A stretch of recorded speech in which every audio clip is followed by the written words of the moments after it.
നമ്മുടെ രക്ഷിതാവും കർത്താവുമായ യേശുക്രിസ്തുവിൻ്റെ പരിശുദ്ധ നാമം വാഴ്ത്തപ്പെടുമാറാകട്ടെ. പുതിയ വർഷത്തിൻ്റെ ആരംഭമാസത്തിൽ നമുക്ക് ദൈവസന്നിധിയിൽ ഒത്തുകൂടുവാൻ കൃപാലുവായ ദൈവം തന്ന നല്ല അവസരത്തിനായി സ്തോത്രം ചെയ്യുന്നു. കഴിഞ്ഞ ആഴ്ചകളിൽ നമ്മൾ ചിന്തിച്ചുകൊണ്ടിരുന്ന അതേ വിഷയം തന്നെയാണ് ഇന്നും ചിന്തിച്ച് മുൻപോട്ട് പോകാനായിട്ട് താല്പര്യപ്പെടുന്നത്. അതായത് ചില പ്രത്യേക സാഹചര്യത്തിൽ നമ്മൾ ചിന്തിച്ചുകൊണ്ടിരുന്ന വിഷയത്തിൽ നിന്ന്, അതായത് ശരീരത്തിൻ്റെ സമർപ്പണം എന്നുള്ളൊരു വിഷയം കുറേ ആഴ്ചകൾ അങ്ങനെ പറഞ്ഞുകൊണ്ടിരുന്നപ്പോഴാണ് കോട്ടയത്ത് വലിയൊരു മീറ്റിങ്ങൊക്കെ നടന്നതും അതിനോടനുബന്ധിച്ച് പലവിധമായ ചർച്ചകൾ സാമൂഹ്യ മാധ്യമങ്ങളിലൊക്കെ വെളിപ്പെടുകയൊക്കെ ചെയ്തു. അതിൻ പ്രകാരം നമ്മളും പല കാര്യങ്ങളും പറയുകയായിരുന്നു. പെന്തക്കോസ്തും ന്യൂ ജനറേഷൻ പെന്തിക്കോസ്തും എന്നുള്ള കാര്യങ്ങളൊക്കെ, ഇത് തമ്മിലുള്ള ആന്തരത്തെക്കുറിച്ചൊക്കെ നമ്മൾ പറയുകയായിരുന്നു.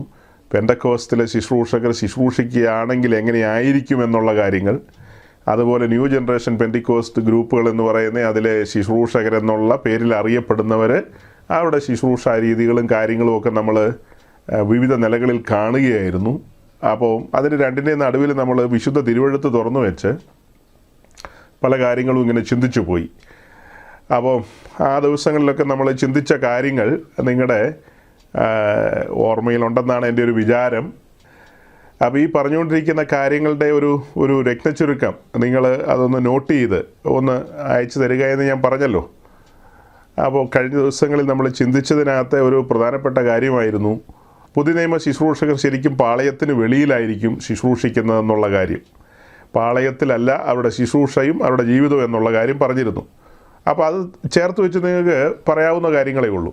അതുപോലെ പുതിയ നിയമ ശുശ്രൂഷകർ ശരിയാവണ്ണം ദൈവജനത്തെ ശുശ്രൂഷിക്കുന്നത് വാഗ്ദത്ത ഭൂമിയിൽ നിന്നുകൊണ്ടായിരിക്കും. അതായത് യോർദാൻ കടന്നിട്ടായിരിക്കും. യോർദാൻ്റെ ഇങ്ങേക്കരയിൽ മരുഭൂമിയിലല്ല ശരിയായ ശുശ്രൂഷകൾ നടക്കുന്നത്, അത് യോർദാൻ്റെ അങ്ങേക്കരയിലായിരിക്കും. അപ്പോൾ ഇതൊക്കെ വെച്ചിട്ട് നിങ്ങൾക്ക് ഈ കാര്യങ്ങളെ പറയാനായിട്ട് സാധിക്കും. അപ്പോൾ അത് ഞാൻ അഡ്വാൻസ് ചെയ്തൊന്ന് ഓർമ്മിപ്പിച്ചെന്ന് മാത്രം. സൗകര്യപ്രദമായ സമയത്ത് നിങ്ങളതൊക്കെ ഇങ്ങനെ കേട്ട കാര്യങ്ങളൊക്കെ ഒന്ന് കുത്തിക്കുറിക്കുക. അങ്ങനെ കുറിച്ച് വരുമ്പോൾ നിങ്ങൾക്ക് പല കാര്യങ്ങൾ ഓർമ്മയിലിരിക്കും, നല്ല രീതിയിൽ ബോധ്യങ്ങളുണ്ടാകും. അപ്പോൾ പെന്തക്കോസ്തും ന്യൂ ജനറേഷൻ പെന്തിക്കോസ്തും ഉള്ള വിഷയം നമ്മൾ പറഞ്ഞുകൊണ്ടിരിക്കുന്നതിൻ്റെ തുടർച്ച തന്നെയാണ് നമുക്ക് പറഞ്ഞ് മുൻപോട്ട് പോകേണ്ടത്. അങ്ങനെ പറഞ്ഞ് മുൻപോട്ട് പോകുന്ന സമയത്ത് മറ്റൊരു കാര്യവും കൂടെ നിങ്ങളുടെ മുമ്പാകെ അവതരിപ്പിക്കാനുണ്ട്. അതായത് കഴിഞ്ഞ ആഴ്ചത്തെ മീറ്റിംഗ് കഴിഞ്ഞ് നമ്മൾ പിരിയാൻ സമയത്ത് സാന്ദർഭികമായി പറയാനിടയായി. അതായത് ഇപ്പോൾ ഭാരതദേശത്ത് വലിയ ഉണർവ് നടക്കുന്നു, വിശേഷാൽ പഞ്ചാബിലും ആന്ധ്രയിലും എന്നൊക്കെയുള്ള കാര്യങ്ങൾ സാമൂഹ്യ മാധ്യമങ്ങളിൽ വ്യാപകമായ നിലയിൽ, അതായത് ഫേസ്ബുക്ക്, യൂട്യൂബ് എന്ന് വേണ്ട പ്രിൻ്റഡ് മീഡിയയിലും ഒക്കെ എല്ലാ തരത്തിലും ഇങ്ങനെ അച്ചടിച്ചു വരുന്നുണ്ട്. അങ്ങനെ അച്ചടിച്ചു വരുന്ന ആ കാര്യങ്ങൾ പലരും കേട്ട് വിശ്വസിക്കുന്നു. അതുകൊണ്ട് അതിനെക്കുറിച്ച് ചെറിയൊരു വിശകലനം നടത്തണമെന്ന് എൻ്റെ ഉള്ളിലൊരു ചിന്ത വന്നു. ചെറുതായിട്ട് ആ വിഷയത്തെക്കുറിച്ചൊക്കെ ഒന്ന് പറഞ്ഞ് നമ്മുടെ ടോപ്പിക്കിലേക്ക് കടക്കാമെന്നാണ് എൻ്റെ ഒരു ചിന്ത. അതായത് നല്ല തെളിമയുള്ളൊരു ബോധ്യം നമ്മുടെ സഹോദരങ്ങൾക്ക് വേണം ഇങ്ങനെയുള്ള കാര്യങ്ങൾ കേൾക്കുമ്പോൾ. ഈ കാര്യങ്ങളെക്കുറിച്ചൊക്കെ പറയുന്ന ആളുകളാരാ? സെക്യുലർ വേൾഡിലുള്ള ആളുകൾ. സെക്യുലർ വേൾഡിലുള്ള ആളുകൾക്ക് ഈ വിഷയങ്ങളുടെ ഒന്നും ഡെപ്ത് അറിയില്ല സഹോദരങ്ങളെ. ഈ കാര്യങ്ങളുടെ ഡെപ്ത് അറിയില്ല. പെരിഫറൽ ലൈനിൽ കാണുന്ന കാര്യങ്ങളും കേൾവികളും വെച്ചിട്ടാണ് അവർ ഓരോരോ കാര്യങ്ങളുടെ നിഗമനത്തിൽ എത്തിച്ചേരുന്നത്. അവരുടെ അസംഷനാണ് പലതും. അതുപോലെ ചില കാര്യങ്ങൾ അതെ ഊഹാപോഹങ്ങൾ പോലെയാണ് പലതുമൊക്കെ പ്രചരിപ്പിക്കുന്നത്. എന്നാൽ ചില കാര്യങ്ങളുടെ വീഡിയോ പ്രസൻറ്റേഷൻസൊക്കെ നമ്മുടെ മുമ്പിൽ വരുമ്പോൾ നമ്മൾ ചിലപ്പോൾ അങ്ങ് വിശ്വസിച്ച് പോകും, ഭയങ്കരമായിട്ട് വിശ്വസിച്ച് പോകും. എനിക്കിതിനകത്ത് പ്രിയപ്പെട്ടവരോട് പറയാനുള്ളത്, ഉണർവിന് വേണ്ടി കൊതിക്കുന്ന മനുഷ്യരാണ് നമ്മളെല്ലാം. എന്നെ കേൾക്കുന്ന നിങ്ങളെല്ലാവരും ഒരു ഉണർവിന് വേണ്ടി കൊതിക്കുന്നവരാണ്. അതായത് വ്യക്തിപരമായി നാം ഓരോരുത്തരും ഉണർത്തപ്പെടേണ്ടതുണ്ട്. 2, നമ്മുടെ കുടുംബം ഉണർത്തപ്പെടേണ്ടതുണ്ട്. 3, നമ്മുടെ ലോക്കൽ ചർച്ച് ഉണർത്തപ്പെടേണ്ടതുണ്ട്. നമ്മുടെ ദേശം ഉണർത്തപ്പെടേണ്ടതുണ്ട്. ഇതൊക്കെ എല്ലാ കാലത്തും നമ്മൾ ആഗ്രഹിക്കുന്ന കാര്യങ്ങളാണ്. നമ്മൾ ആഗ്രഹിക്കാത്ത കാര്യങ്ങളല്ല. നമ്മളിത് വാസ്തവമായി ആഗ്രഹിക്കുന്നുണ്ട്. എന്നാൽ ഏതൊരു ഉണർവും പൊട്ടിപ്പുറപ്പെടുന്നത് വചനത്തിൻ്റെ പിൻബലത്തിലായിരിക്കും. ഇപ്പം നമ്മൾ ഈ കേൾക്കുന്ന കാര്യങ്ങൾക്കൊന്നും വചനത്തിൻ്റെ യാതൊരു പിൻബലങ്ങളുമില്ല. അതുകൊണ്ട് ഈ കേൾക്കുന്ന കാര്യങ്ങൾ കണ്ണടച്ച് നിങ്ങൾ വിശ്വസിക്കരുത്. നിങ്ങളങ്ങനെ വിശ്വസിക്കുന്നവരാണെങ്കിൽ എനിക്ക് വലിയ സങ്കടമുണ്ടെന്ന് മാത്രമേ എനിക്ക് പറയാനുള്ളൂ. അങ്ങനെ വിശ്വസിക്കുന്നവരാകരുത്. നമ്മൾ കേൾക്കുന്ന കാര്യങ്ങളെ വിശകലനം ചെയ്യണം, ആ കാര്യങ്ങളെ തൂക്കി നോക്കണം, വചനത്തിൻ്റെ വെളിച്ചത്തിൽ ആത്മാവിൽ വിവേചിച്ച് കാര്യങ്ങളെ മനസ്സിലാക്കണം. എങ്കിലല്ലാതെ ഇവ കാര്യങ്ങളുടെ ഒരു നിജസ്ഥിതി നമുക്ക് മനസ്സിലാകില്ല. ഇവിടെ ഇരിക്കുന്ന നിങ്ങളിൽ ബഹുഭൂരിപക്ഷം പേരും ഈ കഴിഞ്ഞ കുറേ ആഴ്ചകളായി പെന്തിക്കോസ്തും ന്യൂ ജനറേഷൻ പെന്തിക്കോസ്തും എന്നൊക്കെയുള്ള കാര്യങ്ങൾ കേട്ടുകൊണ്ടിരിക്കുകയായിരുന്നു. ലോകവ്യാപകമായി ന്യൂ ജനറേഷൻ പെന്തിക്കോസ്റ്റ് ഗ്രൂപ്പുകളുണ്ട്. വിശേഷിച്ച് അമേരിക്കയിൽ അതിൻ്റെ ഒരു തറവാടെന്നുള്ള നിലയിലൊക്കെ വേണേൽ പറയാം. അമേരിക്കയിൽ ധാരാളം പ്രസിദ്ധരായ പ്രഭാഷകരൊക്കെയുണ്ട്. അവരുടെ ചർച്ചസൊക്കെ എന്ന് പറയുന്നത് വലിയ വലിയ അമ്പരചുംബികളായ ബിൽഡിങ്ങൊക്കെ കെട്ടി ക്ലബ്ബ് പോലെയൊക്കെ കൊണ്ടു നടക്കുന്ന വലിയ സ്ഥാപനങ്ങളാണ്. ആയിരങ്ങൾ പതിനായിരങ്ങൾ തടിച്ചുകൂടുന്ന സ്ഥാപനങ്ങളാണ് അവരുടെ ചർച്ച് സംവിധാനങ്ങളെന്നൊക്കെ പറയുന്നത്. അവരുടെ ആ ഒരു ശൈലി ലോകവ്യാപകമായിട്ട് ആളുകൾ പിന്തുടരാൻ ആഗ്രഹിക്കുന്നു. അത് നമ്മുടെ മലയാളക്കരയിലും വിശേഷിച്ച് ഭാരതദേശത്തും ഒക്കെ അതിൻ്റെ സ്വാധീനമുണ്ട്. മലയാളക്കരയിൽ ന്യൂ ജനറേഷൻ്റെ പ്രസിദ്ധരായ ആളുകളുടെയൊക്കെ പേരിടയ്ക്കൊക്കെ നമ്മൾ പറയാറുള്ളതാണല്ലോ. നിങ്ങൾക്കറിയാം അവരുടെയൊക്കെ പേരുകൾ. അപ്പം അവരിൽ പലരെയും അവരുടെ ശുശ്രൂഷകളെയൊക്കെ നമ്മളിവിടെ തുറന്നു കാണിച്ചിട്ടുണ്ട്. അങ്ങനെയൊക്കെ ചെയ്യേണ്ട കാര്യമുണ്ടോയെന്ന് ചോദിച്ചാൽ ചുമ്മാ പറഞ്ഞു പോയാൽ ആളുകൾക്ക് മനസ്സിലാകുന്നില്ല. അതുകൊണ്ടാണ് ഇതിൻ്റെ അപകടത്തെക്കുറിച്ച് കൺമുമ്പിൽ വരച്ചു വെച്ച് കൊടുക്കുക എന്ന് പറഞ്ഞ പോലെ വരച്ചു വെച്ച് കൊടുക്കേണ്ട സാഹചര്യം വന്നത്.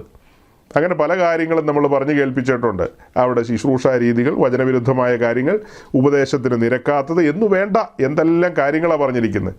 അതുകൊണ്ട് മലയാളക്കരയിലെ അത്തരം പ്രസിദ്ധരായവർ, അതായത് ഡിസംബർ 31 അടുത്ത വർഷത്തേക്കുള്ള ബ്ലെസ്സിങ് ഒക്കെ കൊടുക്കുന്നവർ, പനിയും ചുമയുള്ളവരുടെയൊക്കെ ശാപങ്ങളെ മുറിച്ചു കൊടുക്കുന്നവർ, പിന്നെ നമ്മുടെ കർത്താവ് യേശുക്രിസ്തു നമ്മെ സമ്പന്നരാക്കാൻ അഥവാ പണക്കാരനാക്കാൻ വന്നു എന്ന് പ്രസംഗിക്കുന്നവർ, അതുപോലെ നമ്മുടെ കർത്താവ് യേശുക്രിസ്തു നമ്മെ ചെത്തുമെന്ന് എങ്ങും പറഞ്ഞിട്ടില്ല, അതൊക്കെ ഇന്നത്തെ ഈ പെന്തക്കോസ്തിലെ പാസ്റ്റർമാർ ചുമ്മാ പറഞ്ഞു വരുത്തുന്നതെന്നൊക്കെ പറയുന്ന ആളുകൾ, ഇത്യാദി ആളുകളെയൊക്കെ നിങ്ങളുടെ കൺമുമ്പിൽ നമ്മളിവിടെ തുറന്ന് കാണിച്ചിട്ടുണ്ട്. ആ ആളുകളെ നിങ്ങളിൽ ബഹുഭൂരിപക്ഷം പേരും അംഗീകരിക്കില്ലെന്നുള്ളത് എനിക്ക് നല്ല ഉറപ്പുണ്ട്. അവരെയും അവരുടെ ശുശ്രൂഷകളെ ഒന്നും നിങ്ങൾ അംഗീകരിക്കില്ല. കാരണം നിങ്ങൾ ആ കാര്യത്തിലൊക്കെ നല്ല ബോധ്യമുള്ളവരാണ്. നിങ്ങളുടെ കണ്ണ് തുറന്നതാണ്. നിങ്ങൾക്ക് കാര്യങ്ങളെ നന്നായിട്ടറിയാം. പക്ഷേ ഈ പറയപ്പെട്ട ആളുകളിൽ വ്യാപരിക്കുന്ന അതേ സ്പിരിറ്റ് തന്നെ, സെയിം സ്പിരിറ്റിനാൽ വർക്ക് ചെയ്യുന്ന ആളുകൾ പഞ്ചാബിലോ ആന്ധ്രയിലോ ലോകത്തിൻ്റെ ഏതെങ്കിലും കോണുകളിലുണ്ടെങ്കിൽ അവരെ നമ്മളെങ്ങനെയാണ് അക്സെപ്റ്റ് ചെയ്യുന്നത്? കേരളത്തിൽ ഞങ്ങൾ അക്സെപ്റ്റ് ചെയ്യില്ല. അവർ തെറ്റായ ഉപദേശത്തിൻ്റെയും മറ്റും ആളുകളാണ്. അവർ ഉണർവെന്ന് പറഞ്ഞാലും ഞങ്ങൾ അംഗീകരിക്കില്ല. അവരുടെ അവിടെ എത്ര ആൾ കൂടി എന്ന് പറഞ്ഞാലും അത് നേരാമണ്ണം ശരിയാമണ്ണം ഒരു കാര്യമല്ല എന്നൊക്കെ നമ്മുടെ പ്രിയപ്പെട്ടവർ പറയും. എന്നാൽ പഞ്ചാബിൽ ആൾ തടിച്ചു കൂടിയ ഉടനെ നമ്മൾ പറയും അതൊരു ഉണർവാണ് കേട്ടോ. അതൊരു ഉണർവ് തന്നെയാണ്. അവിടെ ക്രിസ്തീയ സഭയുടെ വളർച്ച ഭയങ്കരമാണ്, അവിടെ ഭയങ്കരമാണെന്നൊക്കെ നമ്മൾ പറഞ്ഞു കളയും. അതെങ്ങനെ ശരിയാകും? കേരളത്തിലെ ഈ പ്രസിദ്ധന്മാരെ നമ്മളവർക്ക് പേരിട്ടത് പ്രസിദ്ധന്മാരെന്നാണ്. കാരണം അവർക്ക് നല്ല പോപ്പുലാരിറ്റി ഉണ്ട്. ആ പോപ്പുലാരിറ്റി ഉള്ള ആളുകളെ അവരുടെ ഉപദേശത്തെയും ആശയത്തെയും നിങ്ങൾ ഒരു തരത്തിലും അംഗീകരിക്കുന്നില്ലെങ്കിൽ പഞ്ചാബിലേക്ക് വരുമ്പോൾ നിങ്ങൾ എങ്ങനെ അംഗീകരിക്കും എന്നുള്ളതാണ് എൻ്റെ ചോദ്യം. ഈ കേരളത്തിലുള്ള ഇവരുടെയൊക്കെ ജ്യേഷ്ഠന്മാർ മാത്രമല്ല, മൂത്ത ചേട്ടന്മാരാണ് അവിടെയുള്ള പുള്ളികൾ. ഇതിനേക്കാൾ വലിയ വമ്പന്മാരാണ്. വലിയ പരിപാടികളൊക്കെ നടത്തുന്ന ബിരുദന്മാരെന്നും ഒക്കെ അവരെ വിളിക്കാം. അപ്പോൾ അത്തരം കാര്യങ്ങൾ ഉണർവാണെന്ന് നമ്മളെങ്ങനെ ചിന്തിക്കും? അത് ഉണർവായിട്ട് നമുക്ക് പരിഗണിക്കാൻ കഴിയുമോ? അപ്പോൾ ഈ വിഷയത്തിൻ്റെ ഒരു വിശദീകരണത്തിലേക്ക് വരുന്നതിന് മുമ്പ് തുടക്കത്തിൽ ഈ കഴിഞ്ഞ ഡിസംബർ 24 പഞ്ചാബിലൊരു 4-5 പേരെങ്കിലും ഉണ്ട് പ്രസിദ്ധരായവർ, വളരെ പോപ്പുലറായവർ. അവരിൽ ഒരാളുടെ ഒരു വീഡിയോയുടെ ഒരു അല്പഭാഗം നമുക്കൊന്ന് കാണാം. അത് കണ്ടു കഴിഞ്ഞിട്ട് നമുക്കതിൻ്റെ ബാലൻസ് കാര്യങ്ങൾ പറയാം.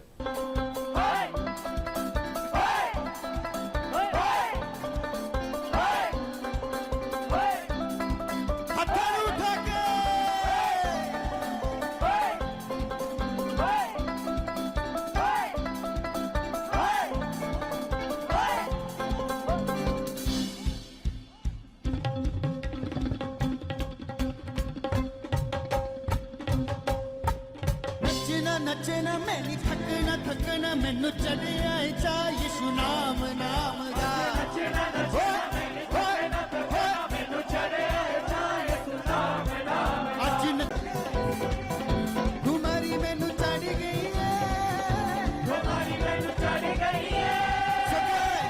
आज नचना मैनू थकना मैनू चढ़िया चा यीशु नाम नाम दा नचना मैनू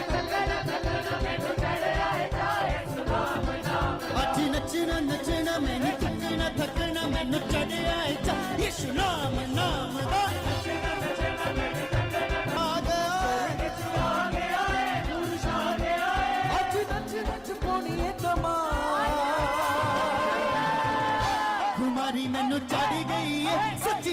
चढ़िया मैनू चढ़िया है नशा यीशु नाम नाम दा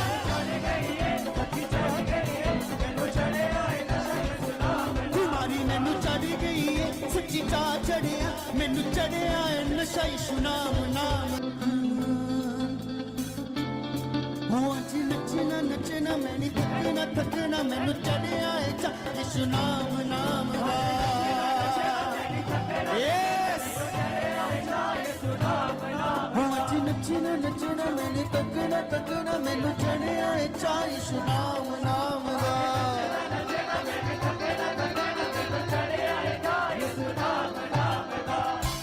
चढ़ नीचे आ गया नूर छा गया चढ़ नीचे आ गया नूर छा गया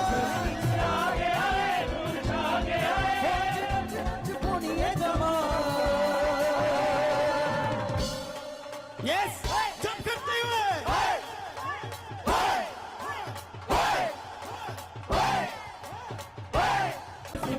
बीमारी मैनू चढ़ गई है सच्ची चाह चढ़िया मैनू चढ़िया है नशा यीशु नाम नाम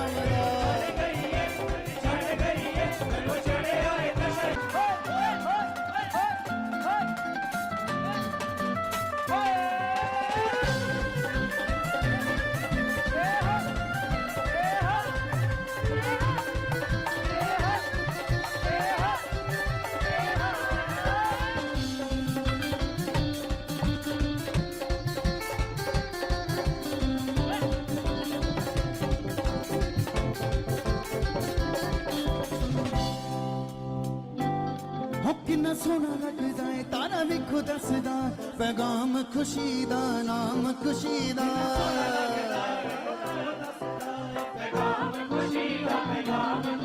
किन्ना सोना लगदा है तारा विखो जचदा पैगाम खुशी दा नाम खुशी दा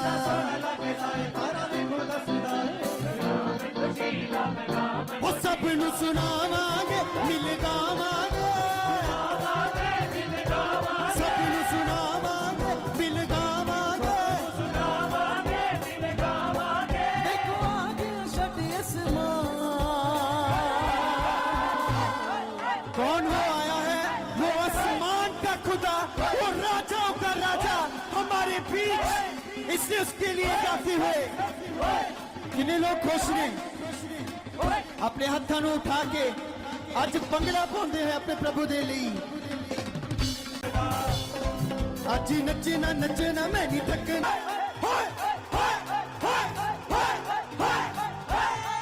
आज नचना नचना मैं नहीं थकना थकना मैनू चढ़िया है चा यीशु नाम नाम दा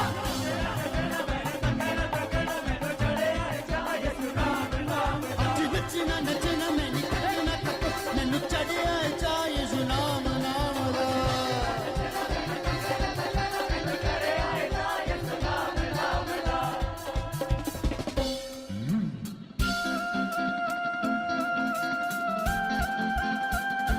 नाचते हुए यस हे हे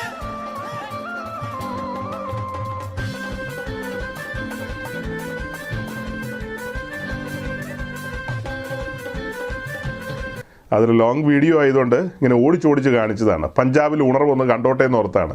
കേരള പെന്തിക്കോസുകാരൊന്ന് കണ്ടോട്ടെ എന്ന് ഓർത്താണ്. ആ പാസ്റ്ററും ഭാര്യയും വരുന്ന വരവ് കണ്ടില്ലേ? അപ്പോൾ നിങ്ങൾ പഞ്ചാബിലെ ഉണർവ് വിശ്വസിക്കുന്നവരാണെങ്കിൽ ഈ സജി പാസ്റ്റർ അതുപോലെ ഒരു വിൻറ്റേജ് കാറിൽ വരികയും പിന്നെ അവിടെ വന്നിറങ്ങുമ്പോൾ പഞ്ചാബ് പോലീസ് അവിടെ തോക്കുമായിട്ട് AK-47 നിൽക്കുന്നു. നമ്മുടെ നാട്ടിൽ കമ്മ്യൂണിസ്റ്റ് പാർട്ടിക്ക് ഒരു ബ്രിഗേഡ് അവർ തയ്യാറാക്കിയിട്ടുണ്ട്. അതിന് ചെമ്പടാന്നോ അങ്ങനെ എങ്ങാണ്ടാ പറയുന്നത്. കാക്കി ട്രൗസറും ചുവന്ന ഉടുപ്പൊക്കെ ഇട്ട് തൊപ്പിയൊക്കെ വെച്ച് അവിടെ PB അംഗങ്ങളൊക്കെ വരുമ്പോൾ അല്ലെങ്കിൽ അവിടെ പാർട്ടി സമ്മേളനമൊക്കെ നടക്കുമ്പോൾ മാർച്ച് പാസ്റ്റിൽ ഇങ്ങനെ പോകുന്ന കണ്ടിട്ടില്ലേ? സെയിം അതുപോലെ തന്നെ. അല്ലെങ്കിൽ നമ്മുടെ വത്തിക്കാനിൽ ശ്രീമാൻ പോപ്പിന് അംഗരക്ഷകരുണ്ട്. ഇതുപോലെ തലമുടിയൊക്കെ ഇങ്ങനെ പൊക്കി വെച്ചിരിക്കുന്ന ഒരു പ്രത്യേകതരം അംഗരക്ഷകർ. അതുപോലത്തെ അംഗരക്ഷകരെ കൂടെ നിർത്തിക്കൊണ്ട് കണ്ടില്ലേ അവർ ഇങ്ങനെ പൂവൊക്കെ എറിഞ്ഞ്. അപ്പോൾ അതുപോലെ ഞാനും അങ്ങനെ വരികയാണെങ്കിൽ നിങ്ങളുടെ മനോഭാവം എന്തായിരിക്കും? പഞ്ചാബിലെ ഉണർവിൻ നായകന്മാരൊരു 3-4 പേരുണ്ട്. അതായത് അങ്കൂർ നെറോള അയാളാണ് ഏറ്റവും പോപ്പുലർ. പിന്നെ ഇയാൾ ഇപ്പോൾ വന്ന പുള്ളിയുടെ പേര് സുഖ്പാൽ റാണ. പിന്നെ വേറെ 2-3 പുള്ളികളുണ്ട്. ഇവിടെ എല്ലാം പേര് ഞാൻ ഓർത്തിരിക്കുന്നില്ല. അപ്പം ഈ സുഖ്പാൽ റാണ വന്നതുപോലെ അതുപോലെ അങ്കൂർ നെറോളയുടെ അവരുടെ ശോഭായാത്രയൊക്കെ, അതായത് ഈ 24th 25th മറ്റോ അവിടെ ജലന്ധറിൽ നടത്തിയ ശോഭായാത്ര, അതൊക്കെ നിങ്ങൾ കാണുവാണെങ്കിൽ വലിയ സംഭവമാണ്. അതൊക്കെ ലക്ഷക്കണക്കിന് ആൾക്കാർ ഒഴുകി വരികയാണ്, ലക്ഷക്കണക്കിന് ആൾക്കാർ. അപ്പോൾ പൊളിറ്റീഷ്യൻസും എന്ന് പറഞ്ഞാൽ ഗവൺമെൻറ് മിഷനറി എല്ലാം അവർക്ക് അനുകൂലമാണ്, സകല പൊളിറ്റീഷ്യൻസും അവർക്കെല്ലാം അനുകൂലമാണ്. അങ്ങനെ ചലിക്കുന്ന ആ സംവിധാനം, അതുപോലെ കർത്താവിൻ്റെ ദാസന്മാർ വരുന്നത് നിങ്ങൾക്ക് ഭാവന പോലും കാണാൻ കഴിയുന്നില്ല, നിങ്ങളത് ആഗ്രഹിക്കുന്നില്ല. അങ്ങനെയാണെങ്കിൽ ഈ നടക്കുന്നത് പരിശുദ്ധാത്മാവിലുള്ള ഉണർവാണോ? പരിശുദ്ധാത്മാവാണോ ഇങ്ങനത്തെ കോപ്രായമൊക്കെ കാണിക്കുന്നത്? ഇങ്ങനെയാണോ അപ്പോസ്തലന്മാരൊക്കെ അവരുടെ കാലത്ത് ശുശ്രൂഷയുമായി ഓരോരോ ദേശങ്ങളിലേക്ക് കടന്നുപോയി സഭകൾ സ്ഥാപിച്ച് അവിടെ വിശ്വാസികളെ കൊണ്ട് ഇങ്ങനെയാണോ ചെയ്യിച്ചുകൊണ്ടിരുന്നത്? ചിന്തിച്ചു നോക്കി. സൗരങ്ങളെ, നിങ്ങൾ ഈ കേൾക്കുന്ന ന്യൂസുകളെല്ലാം ഒരളവിൽ ഫേക്കാണ്.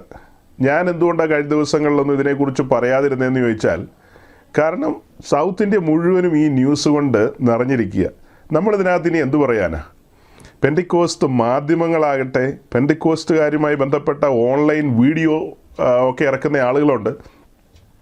അത്തരം ആളുകളെല്ലാം ഉണർവിനെ ശ്ലാഘിച്ചുകൊണ്ട് പഞ്ചാബ് ഭയങ്കരമായി ക്രിസ്തീയ മുന്നേറ്റത്തിലാണ് എന്നൊക്കെ പറഞ്ഞുകൊണ്ടിരിക്കുമ്പോൾ അതിനിടയിൽ എന്തിനു വർത്തമാനം പറയുന്നു എന്നോർത്താണ് പറയാൻ പോകാതിരുന്നത്. നമുക്ക് ലോകത്ത് നടക്കുന്ന എല്ലാ കാര്യത്തിൻ്റെയും ആൻസർ പറയേണ്ട കാര്യമില്ലാത്തതുകൊണ്ട് നമ്മളങ്ങനെ ഒന്നും പറഞ്ഞില്ലെന്നേ ഉള്ളൂ. ഈ പഞ്ചാബിലൊക്കെ ഞാൻ ഒത്തിരി സഞ്ചരിച്ചിട്ടുള്ളതാണ്.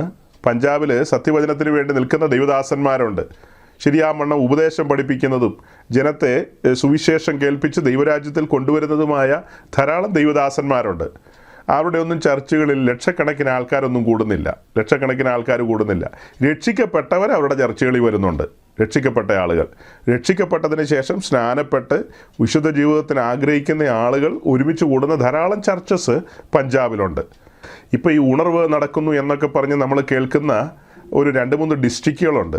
അതായത് ഗുർദാസ്പൂർ, അമൃത്സർ, തരൺ എന്ന് പറയുന്ന ഈ ഒരു 3 ഡിസ്ട്രിക്റ്റുകൾ ഏതാണ്ട് അടുത്തടുത്ത് കിടക്കുന്ന ഡിസ്ട്രിക്റ്റുകളാണ്.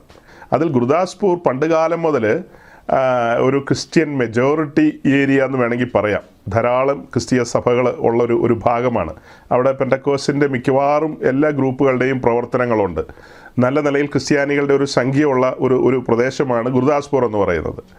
അതുപോലെ തന്നെ പണ്ട് കാലത്ത് പ്രവർത്തനങ്ങളുള്ള മേഖലകൾ തന്നെയാണ് ജലന്ധറും അതുപോലെ ഈ പറഞ്ഞ അമൃത്സറിൻ്റെ പരിസരങ്ങളും മറ്റു ഭാഗങ്ങളിലൊക്കെ പ്രവർത്തനങ്ങളുണ്ടായിരുന്നു. അതുകൊണ്ട് നാളുകളായി അവിടെ ഒരു ക്രിസ്ത്യൻ മെജോറിറ്റി എന്നൊന്നും പറയാൻ പറ്റില്ല, എന്നാൽ ഒരു നല്ല പങ്ക് ക്രിസ്ത്യാനികൾ അവിടെ ഉണ്ട് എന്ന് നമുക്ക് പറയാം. എന്നാൽ ഇപ്പോൾ ഈ കാണുന്ന കാര്യങ്ങളൊക്കെ തികച്ചും ഈ ന്യൂ ജനറേഷൻ ഗ്രൂപ്പുകളുടെ ഒരുതരം കോമാളിത്തരങ്ങളാണ്. ഇതാണ് ക്രിസ്ത്യാനിറ്റി എന്ന് പറഞ്ഞു കഴിഞ്ഞാൽ അപ്പോൾ നമ്മളൊന്നും ക്രിസ്ത്യാനിറ്റിയിലല്ലെന്ന് പറയേണ്ടി വരും. നമ്മളെല്ലാം അവരെ പോലെ ആയി മാറേണ്ടി വരും.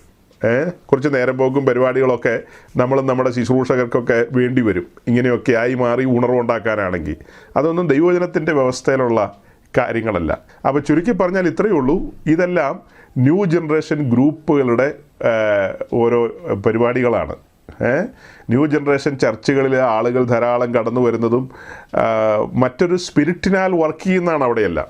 നമ്മളിവിടെ ന്യൂ ജനറേഷൻ ചർച്ചസ് എന്നൊക്കെ പറയുന്ന കാര്യം അവിടെ ശരിയാവണ്ണം ശുശ്രൂഷിക്കുന്ന ദൈവദാസന്മാരോടോ വിശ്വാസികളോടോ, അതായത് സത്യവചനത്തിന് വേണ്ടി നിൽക്കുന്നവർ, അത്തരക്കാരോട് പോയി പറഞ്ഞു കഴിഞ്ഞാൽ അവർക്ക് പിടികിട്ടില്ല. അവിടെ ദൂസര ഈശുക്കി ആത്മാവ് കൊണ്ട് ശുശ്രൂഷിക്കുന്നവരെന്ന് പറയേണ്ടി വരും. വേറൊരു യേശുവിൻ്റെ ആത്മാവിനാൽ പ്രവർത്തിക്കുന്ന കൂട്ടങ്ങളെന്ന് പറയും. വേറൊരു യേശുവിൻ്റെ ആത്മാവിനാൽ പ്രവർത്തിക്കുന്ന കൂട്ടങ്ങൾ. ഇവരുടെ ഓരോരുത്തരുടെയും പ്രവർത്തനങ്ങളും അവരുടെ പ്രസംഗങ്ങളും വീഡിയോസും ഒക്കെ ഇതൊക്കെ നമ്മൾ പഠിക്കുകയും വിശകലനം ഒക്കെ ചെയ്ത് കഴിയുമ്പോഴാണ് നമുക്ക് മനസ്സിലാകുന്നത് ഇതൊന്നും ദൈവവചനത്തിൻ്റെ വ്യവസ്ഥയിൽ പോകുന്ന കൂട്ടങ്ങളല്ല. കോട്ടയത്ത് നടന്ന ആ മീറ്റിങ്ങും അവിടെ കാണിച്ച ആ മേളക്കൊഴുപ്പുകളും ലൈറ്റും പുകയും പിന്നെ ആ വേദിയിൽ നമ്മൾ ദൈവദാസന്മാരെന്ന് വിചാരിച്ചിരുന്നവരുടെ കൂട്ടത്തിൽ ന്യൂ ജനറേഷൻ ഗ്രൂപ്പിൽ പ്രമുഖന്മാരായവരൊക്കെ കടന്നു വന്ന് തോളോട് തോള് ചേർന്ന് ഒരുമിച്ച് നിന്ന് ശുശ്രൂഷിച്ചപ്പോൾ നമ്മളൊക്കെ അതിനെ എതിർത്തവരാണ്. ഇതൊന്നും ശരിയായ വചനത്തിൻ്റെ പിൻബലത്തിൽ സഞ്ചരിക്കുന്നവരല്ല, ശരിയായ കാര്യങ്ങളല്ല എന്നൊക്കെ പറഞ്ഞ ആളുകളാണ് നമ്മൾ. ഇപ്പോൾ ഈ കേൾക്കുന്ന കാര്യങ്ങളൊക്കെ മീഡിയ പടച്ചുവിടുന്ന കാര്യങ്ങളാണ്. മീഡിയ അല്ലാതെ ഇപ്പോൾ അറ്റ് പ്രസൻറ്റ് നടന്ന കാര്യങ്ങളല്ല പലതും.